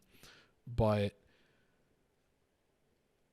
Moicano, I still think the big factor here is going to be, as I explained with the Hermansson Cannonier fight, or Hermansson Rodrigues fight, the layoff here I think is pretty significant for Dariush. I mean, the guy has not fought for over a year at this point. Was supposed to be in a fight earlier this year, granted, but was not in the same way that Moicano was. Now, the difference in ring rust is still basically the same. It was about 4 months versus a year for Dariush and Moicano when they were supposed to fight in January. Now it's about 5 months for Moicano versus a year and a half for Dariush. So it's still roughly 3 times as much ring rust for Dariush as Moicano in either case. But I still think that that's going to end up making an impact here in terms of, especially with the age that Dariush is at, even though both of these guys are 36 years old. I would think that Moicano gets off to a faster start because he is more battle-tested within the last span of when Dariush has last fought. I would think Moicano takes the first round, and then from there he only needs to get one of the last 2 rounds in order to get a decision win. I don't necessarily know. I think it could very easily be 1-1 going into the third, and then we get a close third round. This is another fight that could end up being fight of the night. I don't necessarily see either one of these guys submitting each other. I do think that Dariush probably has a little bit more knockout upside just because he's the harder hitter between the two of them. But Moicano, to his credit, he had no knockouts in his MMA career entering last year, and then he got the first 2 of his career, and the guy's ground and pound is absolutely brutal. I mean, you saw it in the Benoit Saint-Denis fight.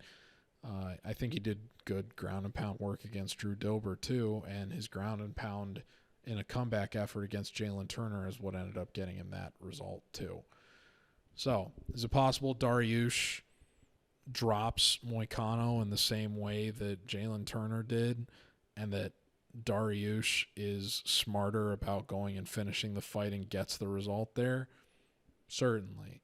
But this is also a guy that has been knocked out in the first round of his last 2 appearances, and those are the only 2 times that he's fought in the last 3 years at this point, coming off of an 18-month layoff at 36 years old. I can understand an underdog bet on Dariush. I think there's a fair argument. But when I look at all the variables in play here that I do for all of these fights, there's enough to dissuade me from picking Dariush here, especially with how the line has kind of changed, or where, I mean, look, if Moicano was the same price at 311 that he is now, or rather, if he was the same price now that he was at 311, I'd still pick him to win. I don't necessarily feel more confident in him now that the line is down to a pick 'em, but I do feel more at ease about the result given how closely it is lined and the uncertainty in play here, that I still feel good about picking Moicano to win. And I won't be surprised if I'm wrong. But I do think that in the striking, outside of the power, I do think that Moicano is probably better equipped to take care of business there. And I think that the ring rust is going to play a big factor here in terms of how quickly Dariush is able to kind of get into a groove that potentially ends up netting him a win. I don't think he's going to be able to start fast enough. I think by the time he probably gets into it, it's a little bit too late. Maybe he does have a late moment of excitement after Moicano takes the first 10 minutes where he drops Moicano and is potentially looking at a 10-8 that could tie the fight and is doing his best to get a finish, but Moicano just does too good of a job surviving. But at the same time, I think that the faster start for Moicano is going to pay dividends here, where he's able to end up getting a 29-28 decision in a fight that I think the UFC would much more rather see him win than Dariush. So give me Moicano to win by unanimous decision. I'll say that I know I've been picking this route a lot tonight. Well, no, I'm going to say that Moicano wins the first round, Dariush wins the second round, and then Moicano gets a close round 3. But it's a nail-biter of a fight the whole time. Very competitive, potential fight of the night candidate. And we get another all-time post-octagon interview from Money Moicano during International Fight Week. So give me Renato Moicano to win by unanimous decision. The featured bout at UFC 317 is Joshua Van and Brandon Royval.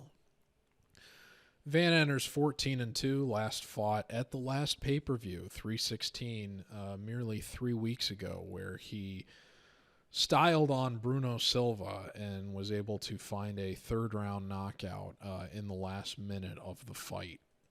Conversely, Brandon Royval, as I alluded to earlier in this card, last fought in a main event with another highly touted flyweight prospect in the form of Tatsuro Taira. Got a split decision win that, frankly, probably should have been unanimous. I think it was pretty clearly 1-3-5 for Royval in that fight, but very much came down to the 5th round. And had Royval not been given the great corner advice from, I believe it was Alex Hernandez, in terms of using the fence to kind of reverse position and then implementing that in the 5th round after Taira got top control. I mean, the way the 5th round started, I felt very, very good. But I was just a little bit worried about Royval getting the reversal, and then he did. And then once he got the reversal, I knew I was cooked. And that ended up costing me a clean sweep, and it was a pretty devastating result all around. I was also working the Ohio State-Oregon game that night and had to cover the post-game press conference when Oregon won. So I got Dan Lanning's comments and Dylan Gabriel and everything. So I didn't end up going to bed that night until like 5 a.m, and I'm watching that entire Ohio State-Oregon game, having to prepare to write up the post-game press conference after watching a clean sweep slip through my fingers. That was a brutal evening. But I thought Taira was going to be that dominant in the grappling, and he was dominant in many ways, but Royval was just he made a brilliant adjustment in the 5th round to get himself out of a position that he would have otherwise lost the fight in if it stayed there. It was one of the best main event fights of last year, I think. Very, very, very well done. In any event, now we're on to 2025, and Royval's in kind of an interesting spot because he's already fought the current champion twice and frankly gotten dominated in both fights, but he's also in a position where he's beaten another former champion of the division in the form of Brandon Moreno. He turned away one of the top prospects and, has even in his second fight in the UFC got a finish on the guy that is fighting for the title in the division in the fight right after this on this same card. So Royval is in kind of a unique spot in terms of, he probably does deserve a title shot, but does the UFC really want to give him one? Even if he wins this fight, given we've already seen him against Pantoja twice and neither of the fights were particularly close. It's a difficult spot for Royval to be in. Which is, I think, why when he was supposed to fight Manel Kopp, the UFC probably wanted Kopp to win too. But now that Kopp is gone, I shouldn't say gone, but out of the equation, and hopefully going to move up to bantamweight. Probably not, but should. We're now in a position where Joshua Van, if he wins this, is 100% getting the next title shot, assuming Pantoja wins. If he loses, there's potential for an immediate rematch because Pantoja will have deserved that. But, I mean, what Van has put together in the last, he got to the UFC 2 years ago now, and it's crazy that he only has 2 fewer appearances than Brandon Royval has had since, I guess he made his UFC debut in 2020 technically. But still, with that kind of a head start on the career, you would think that Royval would have way more appearances and UFC experience than Van. And Van's already got 8 UFC fights. It's unbelievable. He's fought 6 times in the last year and a half. So the perfect amount of time between recovery and not accumulating ring rust, in my estimation, is 3 months. So on average, he's coming right up against that. But unless you're in a position where you're like Khamzat Chimaev, where I think he got 3 finishes in, I don't think it was 3 finishes in 3 weeks, but he did something like 3 finishes in a month or 2 months or something, which was insane. But I think he did get 2 finishes in back-to-back weeks at one point, just because he was rinsing guys like Mearshart and Rice McKee. Unless you're in a position where you take no damage whatsoever, you really should be trying to take at least 3 months off per fight. But, you can cut yourself some slack in that respect, I guess, when you're 23 years old and your body's in a position to take a little bit more punishment. At the same time, there were a lot of people that were really concerned about Van right after his medical suspension, after he lost to Charles Johnson was up, taking that short notice fight with Edgar Cairez. And he did drop the first round to Cairez at Noche UFC at 306. But was able to come back and win the last 10 minutes in classic Josh Van fashion. Now, since that fight, Van has really gone out of his way to, and I'm stealing the phrasing here from Ben Duffy of the Shillin and Duffy show, but close the holes in his game. He's proven at this point that his takedown defense is extremely good. And the rep that he had through the first half of his UFC career to this point of being a guy that takes the first round off and starts slowly building over the last 10 minutes. He's won the first round of his last 3 fights now against Cody Durden, Ray Saruya, and Bruno Silva. So he's very much worked to start faster and not lose any of the volume that has made him such a standout prospect as he goes into the third round of these fights. I said it, I think, on the last show, and after he did win. I'm not the first person to make the comparison. It is kind of a lazy comparison in many respects, but the parallel to him in terms of being a flyweight Max Holloway is so obvious. And I do think that the guy has all the he's, based on the fact that they were throwing him into this fight alone, he is already a contender in this division at 23 years old, which is unbelievable to think about, especially if you bet him against Charles Johnson at UFC Denver last year, which him dropping that fight cost me, I think, about 70 units that night. So I had a lot of bad beats last year, between these two. But they've also been kind to me in different respects. I did see Royval at UFC 274, and I had him as one of my most confident picks, and was pretty terrified after he. Watching the fight on replay, it's kind of more ambiguous about whether or not he got dropped or not, or was just kind of trying to get the fight to the floor. But I can tell you that everybody that was watching that fight live in person thought that Schnell dropped Royval. So it was kind of crazy that Royval was able to rally and get the submission as quickly as he did, even against a guy like Matt Schnell.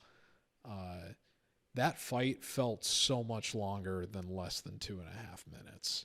I can tell you that as somebody that was there live.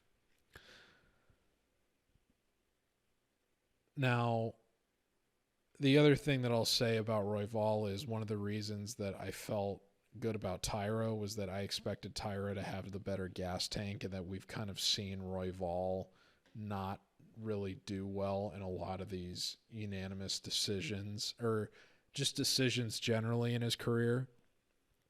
And an interesting talking point for this fight is that the only unanimous decision that Brandon Royval has ever won in his MMA career was when he fought Charles Johnson in LFA, who is the only fighter to beat Joshua Van in the UFC.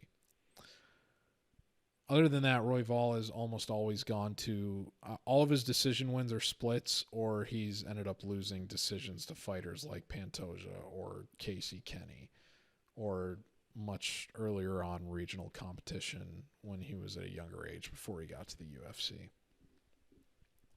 So I didn't rate his I thought he kind of had not the greatest cardio. And obviously cardio wasn't an issue in the fight with Tyra, because he went 5 rounds and won the 5th round, and certainly did not fall off or miss a step on the feet at any point in that fight. That fight was very much Tyra needed to get the back and control it for 15 minutes in order to win, and he nearly pulled it off, but Royval had enough left in that 5th round after winning 2 and dropping 2 to reverse position and ended up getting it. So even though his final round success rate isn't great, certainly not what Van's is, I do think his cardio is better than what that statistic would imply. And when you factor that in with the fact that he's going to be taller, have a reach advantage, and certainly the more well-rounded skill set between the two, and the much, much higher level experience, I think that this is very much a combination of too much too soon. I still think Van's going to end up in a title fight probably within the next 3 or 4 years. I mean, flyweight's kind of quietly a shallow division given how much Pantoja's cleared it out. And I would imagine Van is going to end up fighting another.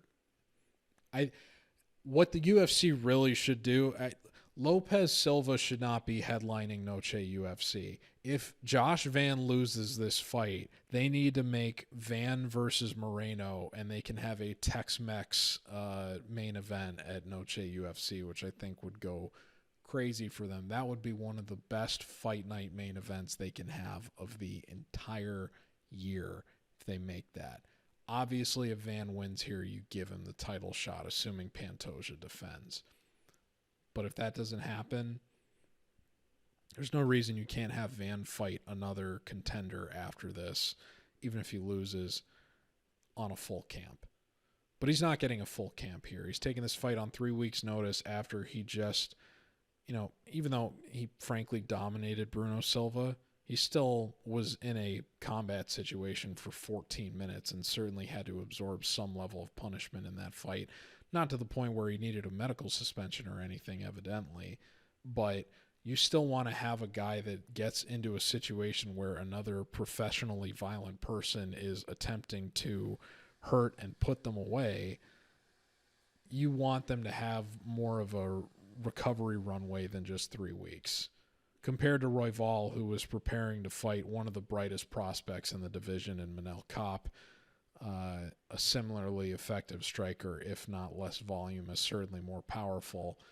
Royval was very much getting the preparation he needed for this event, and I think is just going to be better prepared and more experienced than Van is. So when this line debuted, it was crazy that Van opened as like a minus 260 favorite, given the short notice and the difference in experience and Royval's last result.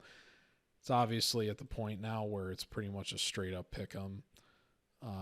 When I put the pick out, Royval was technically the underdog.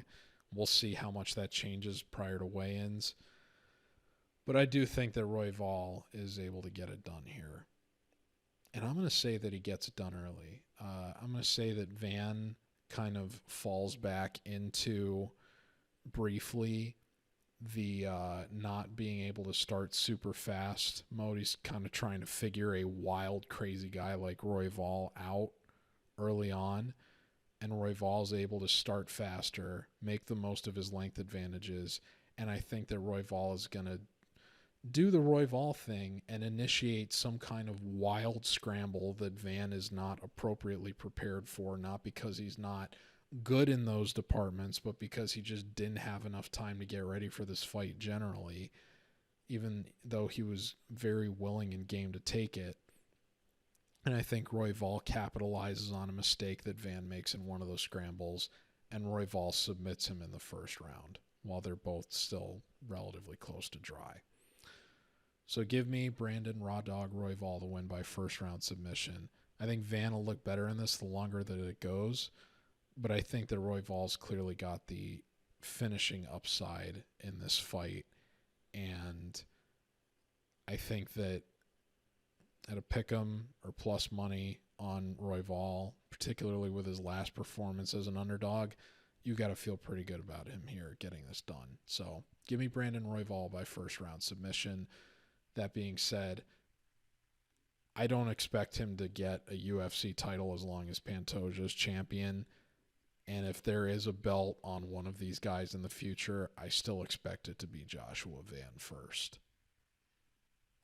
The co-main event at UFC 317 is a men's flyweight title fight between Alexandre Pantoja and Kai Kara France.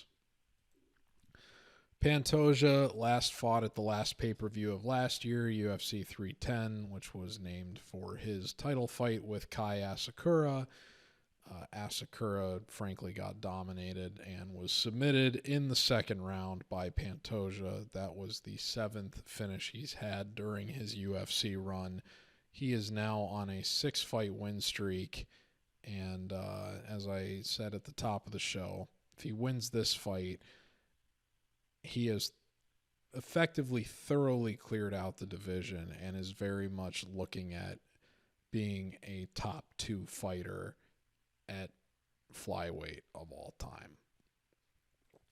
Conversely, Kai Kara France last fought at UFC 305 last year and was an underdog to Steve Erceg, knocked out Steve Erceg in the first round. I think that was pretty clearly the big... You could say that it was Cody Garbrandt back when there was still optimism around Garbrandt in terms of being able to make a run at flyweight, but I would say based on the trajectory that the direction Garbrandt's career has gone, the result against Steve Erceg is the biggest win of Kara's France career at this point. But I did fade Cara France against Urseg. I did think Urseg was going to be just I thought he was going to basically outpoint Cara France based on how their most recent performances had gone. A lot of people think Urseg beat Pantoja. I don't agree with that, but I think he certainly gave a compelling performance and potentially could have even won if that fifth round had gone a little bit differently and he hadn't let the fight get to the ground in the fashion that a lot of people criticized his fight IQ for. But I didn't see the fight going to the ground being an issue against an opponent like Cara France. But Cara France, to his credit, is an extremely defensively savvy striker. Urseg was never really able to, even though it looked like he was about to start picking it up, Cara France got after him and was able to get a pretty clean knockout win. I believe that got the fight of the night performance at 305. Maybe not, because Duplessis did submit Adesanya, but I would think that both of those guys probably deserve fight bonuses, and I hope they both got them. However, Pantoja is just too good everywhere. And even though Urseg was a guy that had never, I don't think he had ever been knocked out prior to the Cara France fight, this guy Pantoja, man, he's just unbelievable. He's so good everywhere. It seems like people are finally starting to come around on his strength. He's kind of been criticized for that previously in a way that I didn't really understand. I think he's both very offensively and defensively sound. Where people have been much more praising of him previously is that the guy's back takes are just phenomenal. Like one of, if not, probably the best back taker in the UFC other than Aljamain Sterling is what I think a lot of people would be willing to credit him as. Brilliant submission practitioner. Has the one-punch power that we don't really see often, but has proven it enough that I think makes him a lethal enough striking threat. And the guy's never been finished, which for somebody at the stage of his career that he's at, I think is very, very important. Hasn't been the best fighter going the distance in his entire career, but the thing that he's done very well in the time that he's been champion is manage his gas tank. And even though he will be a guy that does take rounds off, he starts the fights fast enough where he is able to budget his gas tank ahead of time and avoid taking compromising damage that might hurt his ability to win later rounds, and then reliably perform in the third, fourth, or fifth rounds to take as many as he needs in order to get the result. Just a very impressive overall fighter. And trains at the best gym, I think, in the world, frankly, at American Top Team. Best overall, I would say. That being said, I mean, Cara France is at City Kickboxing, and their resume speaks for itself. And he's obviously had Volkanovski, I think, thoroughly trying to prepare him for this spot where City Kickboxing hopes to return to its status as a gym sporting multiple active champions as it once had with Izzy and Volk. But I think that the win equity for Cara France here is very, very limited in terms of he's going to need a knockout. And I think that the knockout upside here, while Cara France, I think the potential for a counter shot is very high, Pantoja's never been knocked out and Cara France has been knocked out 3 times. And granted, the most recent one of those was like a body shot knockout from Moreno. It wasn't like on the chin or whatever. But you can't deny that the damage tolerance for Pantoja and the ability to grind through adversity is not firmly on his side relative to what it is for Kara-France. There's no denying that. So I think that the knockout equity is kind of more evenly split than the Kara-France backers want to suggest. I think it's very easy to overlook his attrition and, just kind of think, oh, no, he's going to be the first guy to knock out Pantoja. Okay, I'll believe it when I see it. Because we've seen Pantoja go to wars with several pretty hard hitters at this point, Steve Erceg being a pretty good example, and still is able to pull out that fight in unanimous decision fashion. I don't see why this is going to be any different. And Kara-France is also somebody that's been submitted 3 times and has given up his back in several fights. I was frankly surprised that he got a unanimous decision win over Askar Askarov. It wasn't terribly surprising because, that was a fight that took place on American soil, and Askarov needed a control-based decision, and as a Russian fighter, that was, I think, a month after the Ukraine invasion happened. It was at UFC Columbus, which was the best day I've had in my career, and I actually had Askarov graded a win, but didn't trust it just because of how high-level Kara-France was, and I elected to hedge on the rounds. And I was very nervous in that first round where Askarov controlled Kara-France almost the entire time and got very close in terms of threatening the rear naked chokes, but Kara-France did a good job defending them. At the same time, he did end up giving up his back again later in that fight in a way that it kind of surprised me that Kara-France was given the 29-28 decision, but maybe I would feel differently if I watched that fight again. That being said, Kara-France is a guy that has given up his back more times than I think people that are supporting him in this fight would care to admit against somebody like Pantoja, who is, as I alluded to earlier, one of the best back takers we've seen in the sport. I have to imagine that Pantoja is just going to have Kara-France frustrated through the first 10 minutes, and then Kara-France ends up like overswinging or something and easily giving up his back. And Pantoja, even though he has perhaps had trouble getting Kara-France to the ground at that point, is finally able to get the hooks in and either, takes advantage of the backpack or is able to flatten out Kara-France on the ground and ends up getting a rear naked choke in round 3. If it does go the distance, I think it could potentially be a war, just because I do think that just because of how good Kara-France is defensively, that he probably has a little bit better potential to win on moments of damage than Pantoja does, in the same way that Erceg did when they fought. But in terms of overall body of work, I still think that Pantoja is going to have the much better argument here for winning. And again, the difference in attrition here, I think, looms very large. Where even as I say that I'm more optimistic about Kara-France to have bigger moments outside of, or bigger moments just in pure standing exchanges, it wouldn't shock me at all if Pantoja is able to hurt Kara-France more, just because Kara-France has been knocked out 3 times. And the difference in attrition here is stark.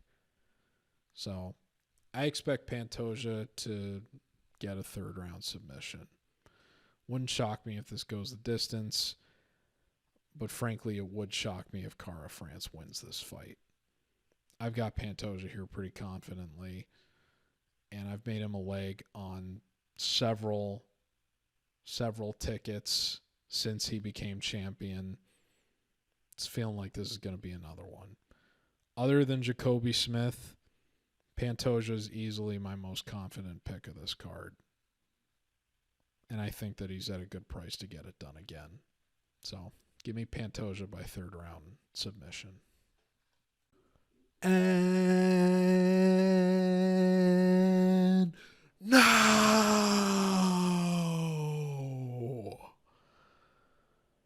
come to the main event. This is the moment you've all been waiting for, or at least the breakdown. Ilia Topuria and Charles Oliveira. Topuria is 16-0, knocked out Max Holloway at UFC 308 last year. Absolutely sensational result. I picked him as a 2-1 favorite to beat Max.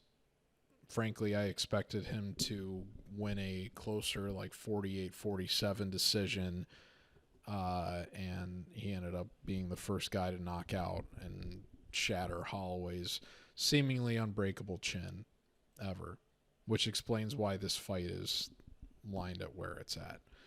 But I think a lot of people forget that he was an underdog against Volkanovski, and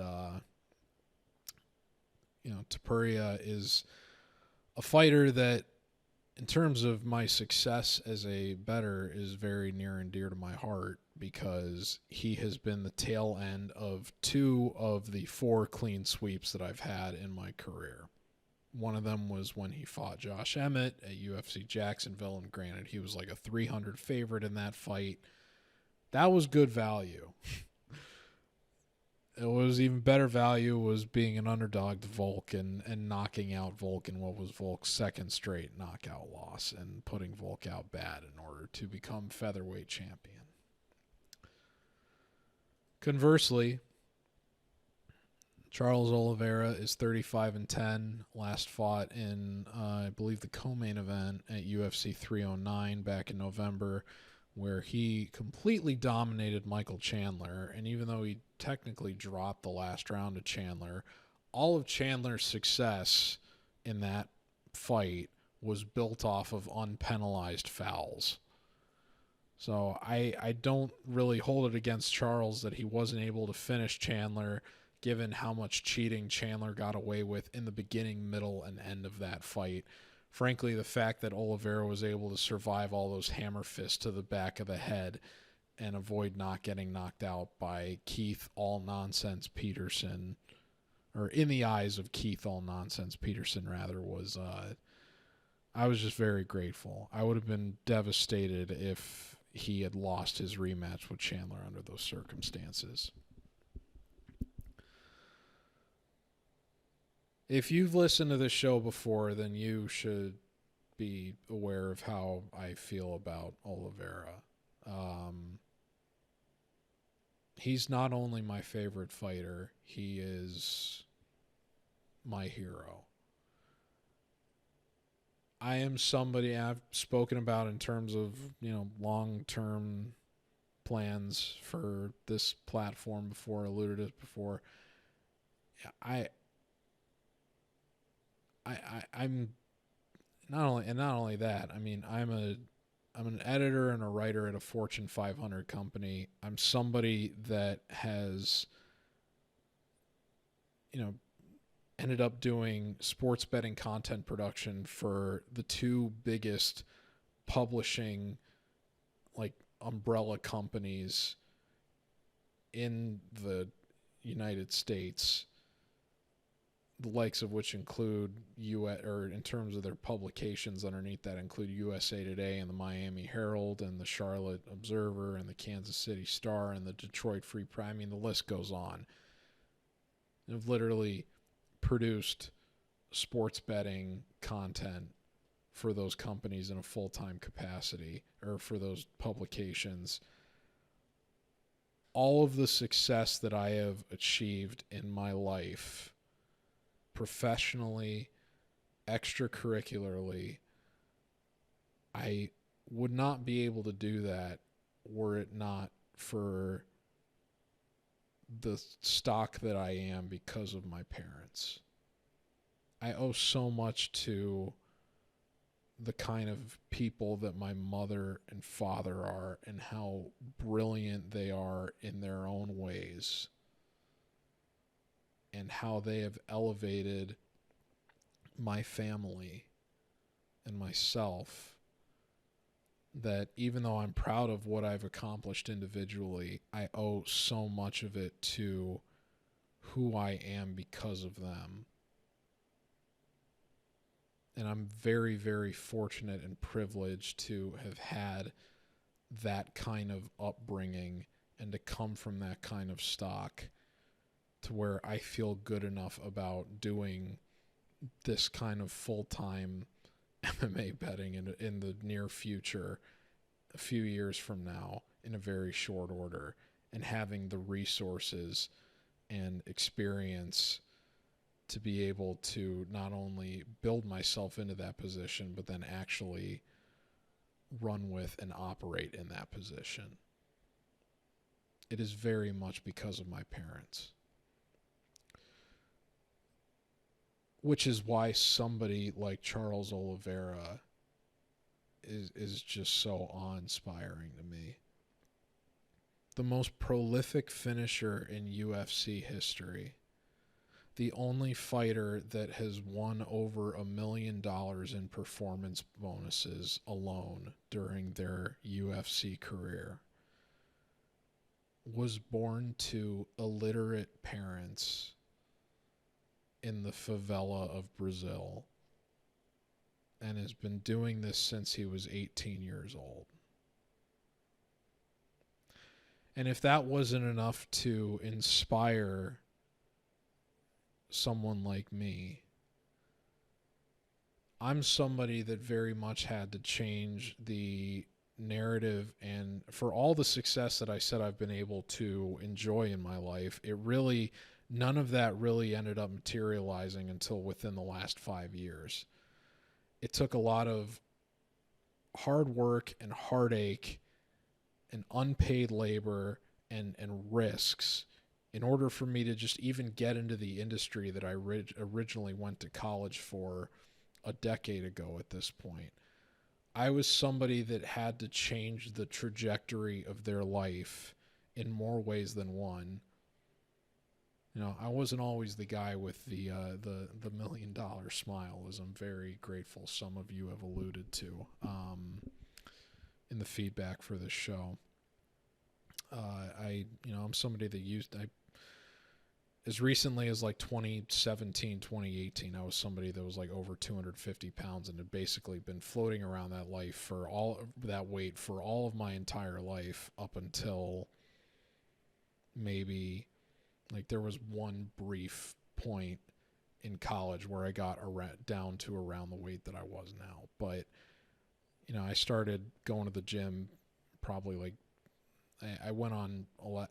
I don't need to go into a lot of the change that I put in, but I had to change my way. I had to change the narrative and the perception of myself, not only relative to what I thought about myself, but what I could tell other people thought and estimated of me, very much at a point where most people have already written you off or believe that they have figured you out in the second half of your 20s.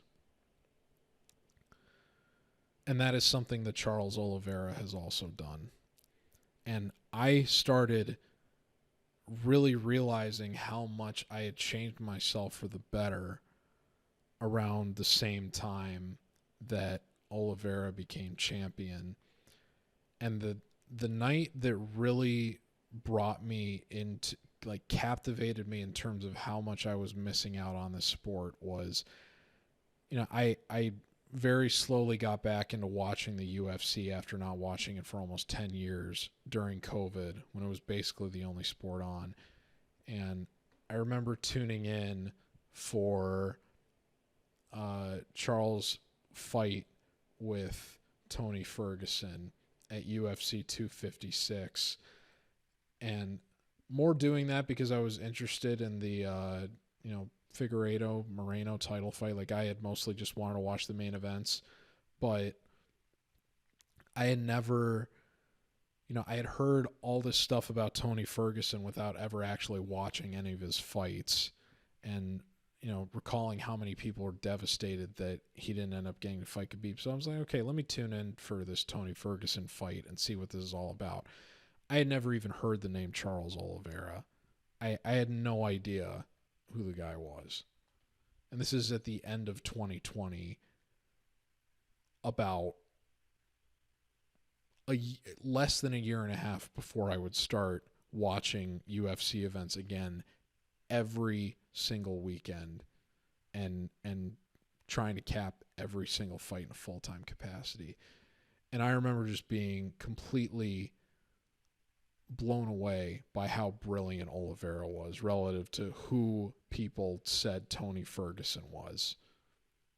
Oliveira put him in the worst armbar that I've ever seen somebody not tap to. He dominated him 30-26. I remember being absolutely blown away and captivated by how good this guy was. And then I looked into, who he was, and I thought, how has this guy never fought for a title, and how have I not heard of this guy up until now? And I just remember being so happy when he beat Michael Chandler to get the vacant lightweight title. And a year later, I was making a 36-hour trek from Miami to Phoenix over the course of 4 days to watch that guy fight Justin Gaethje in the at the main event of UFC 274. And I mean, that fight, not only is it referred to as one of the best one-round fights in UFC history, and it was, but that fight speaks to the element of human resilience that we all know and love and want so desperately to see brought out in the octagon. I don't know if there's anybody that better embodies that, both in terms of a short term, within a 5-minute sample of one round of a UFC fight, or over the course of their entire life, than Charles Oliveira does, in terms of turning around the circumstances that you find yourself in and the estimation that other people have of you. I talked about Ben Duffy earlier on this show. Another thing that he talked about this week on Shillen and Duffy in the run-up to this fight was how there's really not only is he one of the only examples, but really there's nobody in UFC history. Once people are kind of the proven commodities that they are, and they have that much UFC experience, you know what you're getting with a lot of these fighters. There's nobody that has turned around the momentum and the kind of just profile of their strengths and weaknesses as a fighter this late into their career as Charles Oliveira. I think maybe the only other guy you could possibly argue is Glover Teixeira, but it's not like the guy changed as he went on that late 30s title run before he ended up losing to Yuri and then Jamal Hill. Oliveira is a very, very unique case. And it's reflected in the fact that he's the most prolific finisher in UFC history and one of, if not the best submission artist. Certainly at least the guy with the most submissions in UFC history. And the fight with Gaethje reflected that. I mean, not only in terms of how he won, because even though he was favored, I fully expected a guy like Gaethje that hits as hard as Gaethje does to hurt Charles. But I expected Charles to, the moment he got hurt, do the pull guard routine, invite Gaethje down. Gaethje wouldn't go down there with him, welcome him back to the feet, and Charles would get as much time as he needed to recover and try to steer the fight back into his terms. Now, they only credited one knockdown to Gaethje. I would frankly give him 2 in that fight. And I'd be lying if I said I wasn't terrified and nervous after that fight started, and it was not going Charles' way after the second time that he went down. But really, outside of those two, after that moment, Gaethje never had another moment of success. Charles collected himself, and he just battled all the way back in until he got his own knockdown. And I'll never forget the astonishment of the crowd when that happened and how excited I was.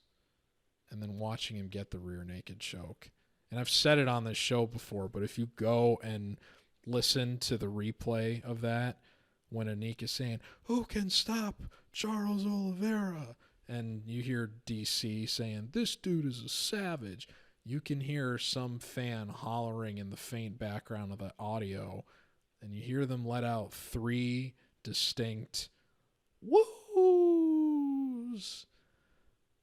That was me.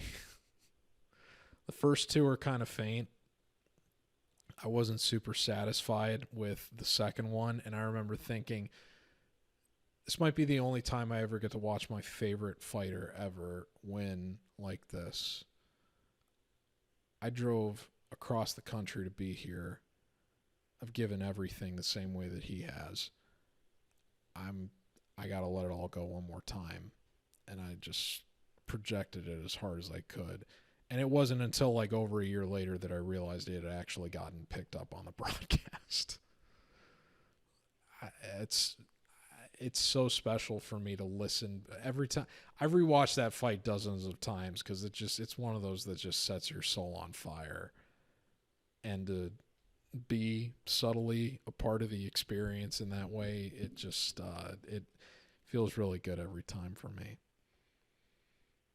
But it's like I said, that fight embodies who Charles Oliveira is, both in terms of, I mean, like they tried to take the belt off him unjustly at weigh-ins, which Rogan literally invokes as soon as the fight is over. He was like, there's so much controversy about that in terms of him not getting the belt. It was obvious they were trying to, like, not only did the Arizona Commission want local guy Gaethje to win, but they were wanting to set up, you know, a runway for Makhachev to finally get the belt anyway, which he did.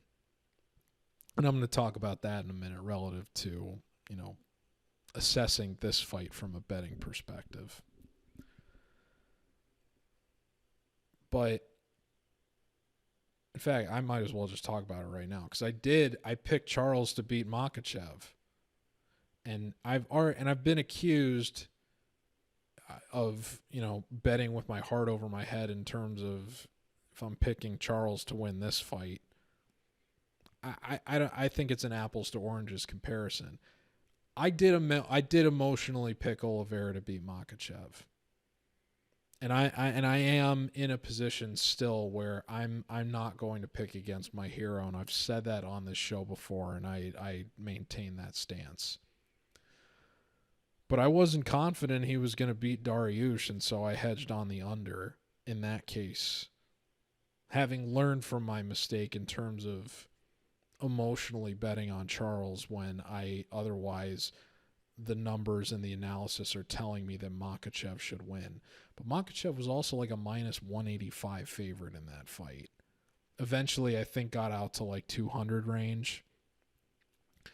But a lot of people coming out of that fight were thinking, he's not gonna, like, we're never gonna get Makhachev at this value again if he wins, which wasn't necessarily true. But I didn't want to pass up on the potential of Charles getting the win. That fight, frankly, wasn't that close. That was an emotional bet on Oliveira. I'm more seasoned now. I've done a better job in terms of picking spots, not only relative to Charles, but just across the board. And I, you know, in a way that I haven't had a lot of success picking Makhachev fights, if for no other reason than the guy's hardly ever had a playable money line. And I've, you know, usually gotten snake bitten trying to take unders or overs when estimating how his fights are going to play out. But I've had a lot of success with Topuria. He's been one of my most successful fighters. to pick. And yet I'm in a position here where it fundamentally doesn't make sense to me why he's this big of a favorite.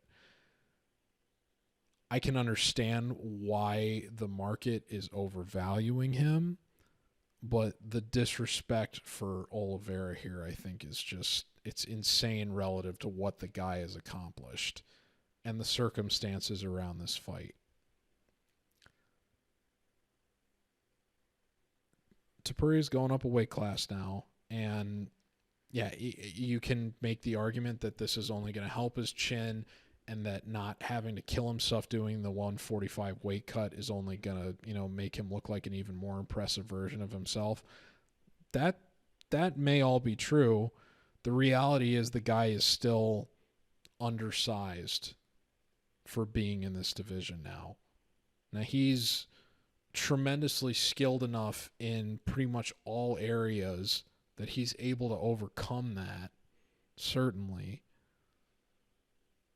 But it's still something you have to consider here, that there is risk with this guy moving up into this weight class. And it's not like he's getting a tune-up at lightweight. He's getting one of, if not the most prolific finisher in UFC history in his first debut. This isn't his debut, because he fought Jai Herbert at lightweight. He also suffered a knockdown in that fight.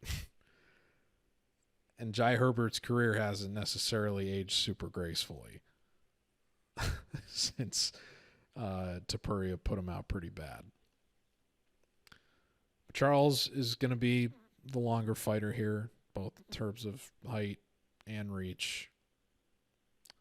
I don't think that he wants to entertain a striking battle, but as well-rounded as both of these guys are, I still think that you'd probably have to give the submission upside in this fight to Oliveira. I know everybody says Topuria's, we haven't seen the best of his jiu-jitsu, and the guy comes from a jiu-jitsu base, and that's all well and good. But the reality is, you hear so many people talk about how difficult it is to simulate combat situation wrestling and grappling versus when a person is actively trying to impose their will on you with those skill sets to the point of compromising you physically. It's just not something that you can easily simulate in a practice scenario. As sophisticated as Topuria is, and as well as he's taken to all facets of MMA, I don't think that you can make the argument that he is a better grappler than Oliveira is, or a more live submission threat than Oliveira is. Yes, Topuria submitted Bryce Mitchell, but you know who else submitted Bryce Mitchell? Brad Katona, who was a decision machine that just got cut. That is the only UFC submission win that Topuria has on his record. It's the only one. Now, is it the most impressive submission that he has on his record? Probably not. A lot of people have made the point of him taking the short notice fight with Brian Bouland in Cage Warriors, and I think that might have been, I don't know if that was up a weight class or what the situation was, but got an anaconda choke in under 2 minutes in that fight on short notice, in a fight that I think most people were expecting Bouland to win, or at least he was the favorite in, and Topuria just, I don't want to say he came out of nowhere, but I think he put himself on the radar of a lot of people that night. Even if Cage Warriors is not having a great run recently, especially after how Oban Elliott did last week. They got Patty the Batty, though, as their key vet at this point, so at least there's that. But if you could make the argument that Topuria had the knockout and the decision and the submission upside here, I would get him being 500 favorite here. But between Charles having the advantage in the size and just the unknowns with Topuria being at lightweight now against competition that's going to be bigger than the guys that he was facing at featherweight,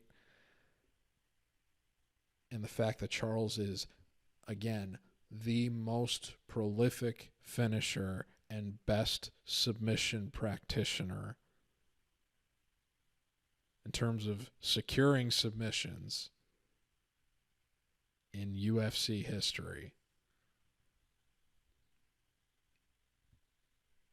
This is a line that has a lot of height built into it for Topuria based on that Holloway result.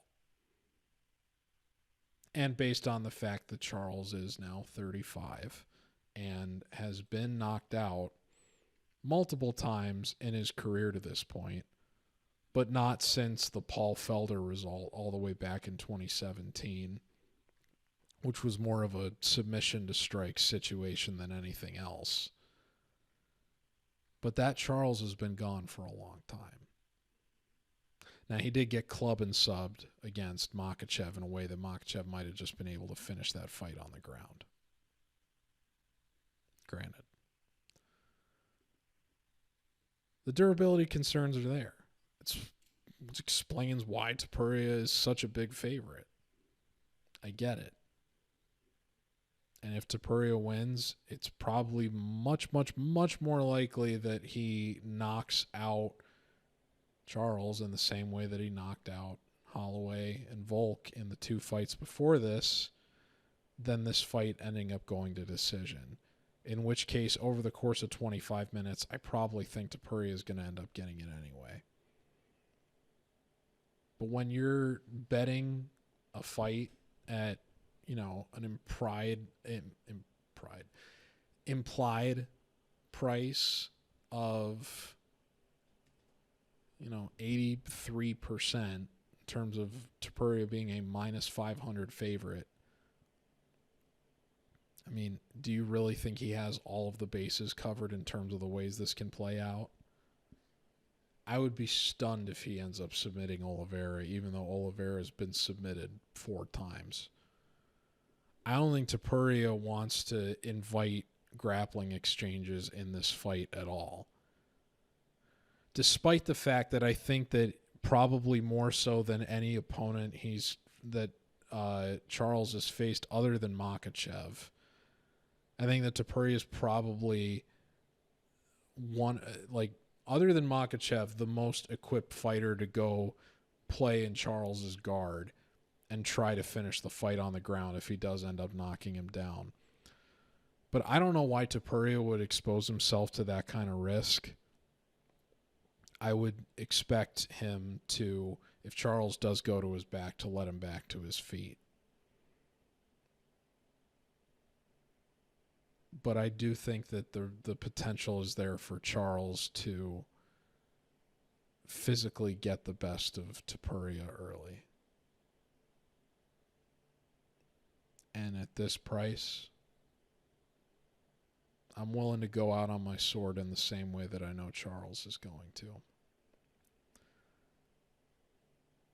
Regardless of who I pick to win, if Topuria wins, I'm going to be sad. Because this is my hero.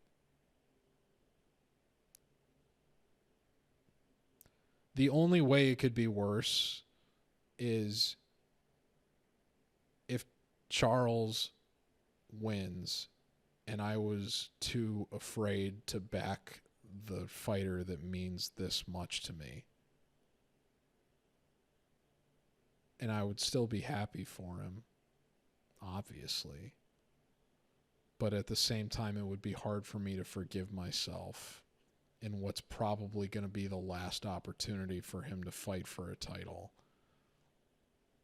if I didn't take him in a situation where the world is expecting him to lose.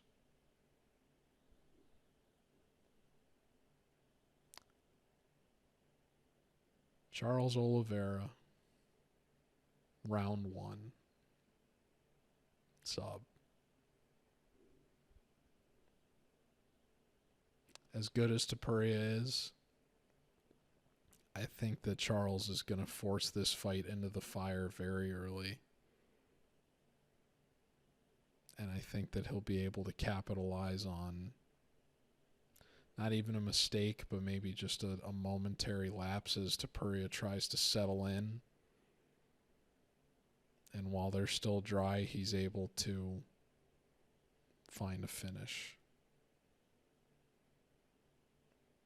Obviously, the much more likely outcome is Topuria gets knocked out, or Topuria knocks out Charles.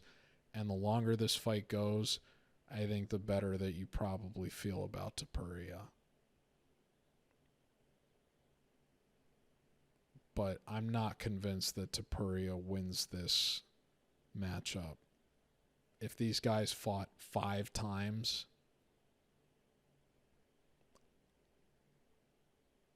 I think it's very, very, very possible. 5 times under these same circumstances, where it's Topuria moving up a weight class to face one of the most dangerous fighters in the weight class ever. I think it's very, very, very possible that in one of those 5 instances that Charles ends up capitalizing and finding a finish in at least one of them. Maybe one of those instances isn't Saturday night, but I'm willing to ride with my guy to find out if it is. You want to hold that against me, say that I'm crazy, whatever. It's like I told you at the top. Maybe not at the top, but during the show. I don't mind looking foolish. This is a long-term game, and consistency is more important than perfection. Maybe I won't be perfect Saturday night. But I don't mind looking foolish in this case. And it wouldn't be the first time I've picked a Brazilian underdog at plus 400 and watched them win while the rest of the world, says you're crazy for not betting the guy that closes minus 700. Which, by the way, that was a Georgian fighter too. Talking, of course, about Guram Kutataladze and Elves Brenner.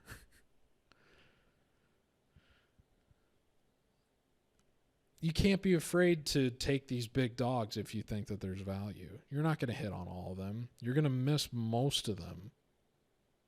But the difference between me and some schmucks that are, criticizing the fact that I would ever pick against Topuria, even though I picked him when he was an underdog against Volk, is that I'm not afraid to be wrong. And that I'm comfortable at this point with the fact that hundreds, if not thousands of people are going to see who I picked and have the opportunity to shit on me for it before or after the fact. I don't care. Because when I'm right, I'm brilliant. And when I'm wrong, I know that I'll be right down the road, even if I was wrong in this case. I'll be right again at some point. And if I'm right Saturday night, it's a memory I will cherish the rest of my life. And I'm willing to take a chance on that. As opposed to what I assumed was going to be the outcome even before I ran the analysis between these two of, I would think Topuria probably wins. But I'm willing to take a shot on my hero. Because it wouldn't be the first time that he's defied the narrative that's against him.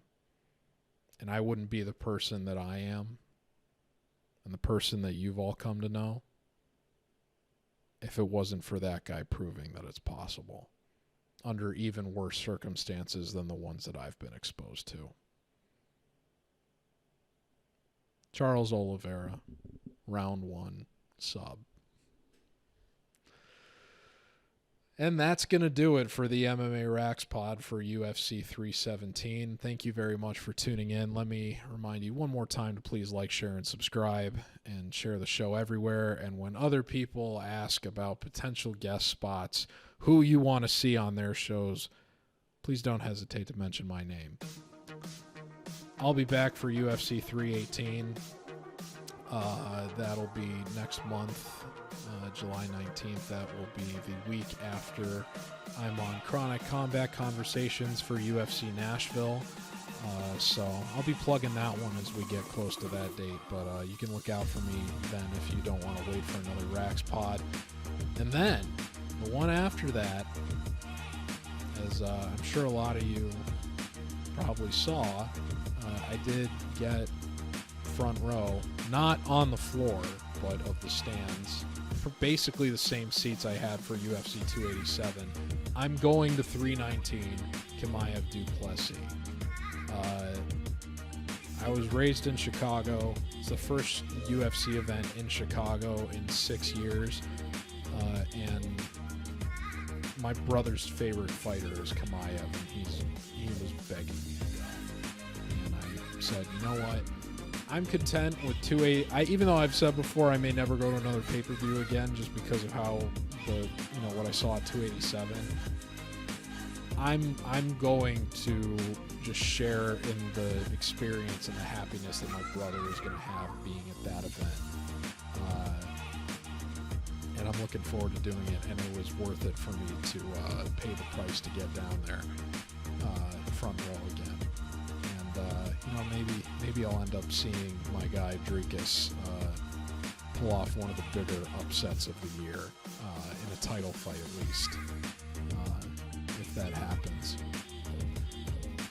It's crazy that how I think that was the most engagement I've ever gotten on a post from MMA Rax, and it just feels so silly to me how obsessed people are with dollar amounts and spending money. Like engaging with the spending of money on social media. It's one of the reasons why I stopped posting tickets, is that I didn't want to be unit shaming people, but I hate how much that has an impact on people raising their profile. Is just, oh, look at all this, money I have to piss away. That really shouldn't matter. What matters more than anything, as I've said before, is the truth, and nothing will ever be more important. So, I did talk about doing the MMA Oddsbreaker show at UFC 319 with Adam Martin and Marcel Dorf again. So I would like to do that show for 319, but I will do my best to get a RAXPOD out before I head out to UFC 319 in the middle of the week in 2 months. So I'm looking forward to doing that. Hopefully, we'll see who I can run into or get in trouble with there. But I'll try to be around as much as I can and see what's cracking with anybody that's out there that is potentially going or is also a fight fan or a fellow capper. So we'll see how that goes when it comes to it. I'm looking forward to it. But until then, we've got International Fight Week to look forward to. Thank you very much for tuning in. And go do Bronx. Take care, folks.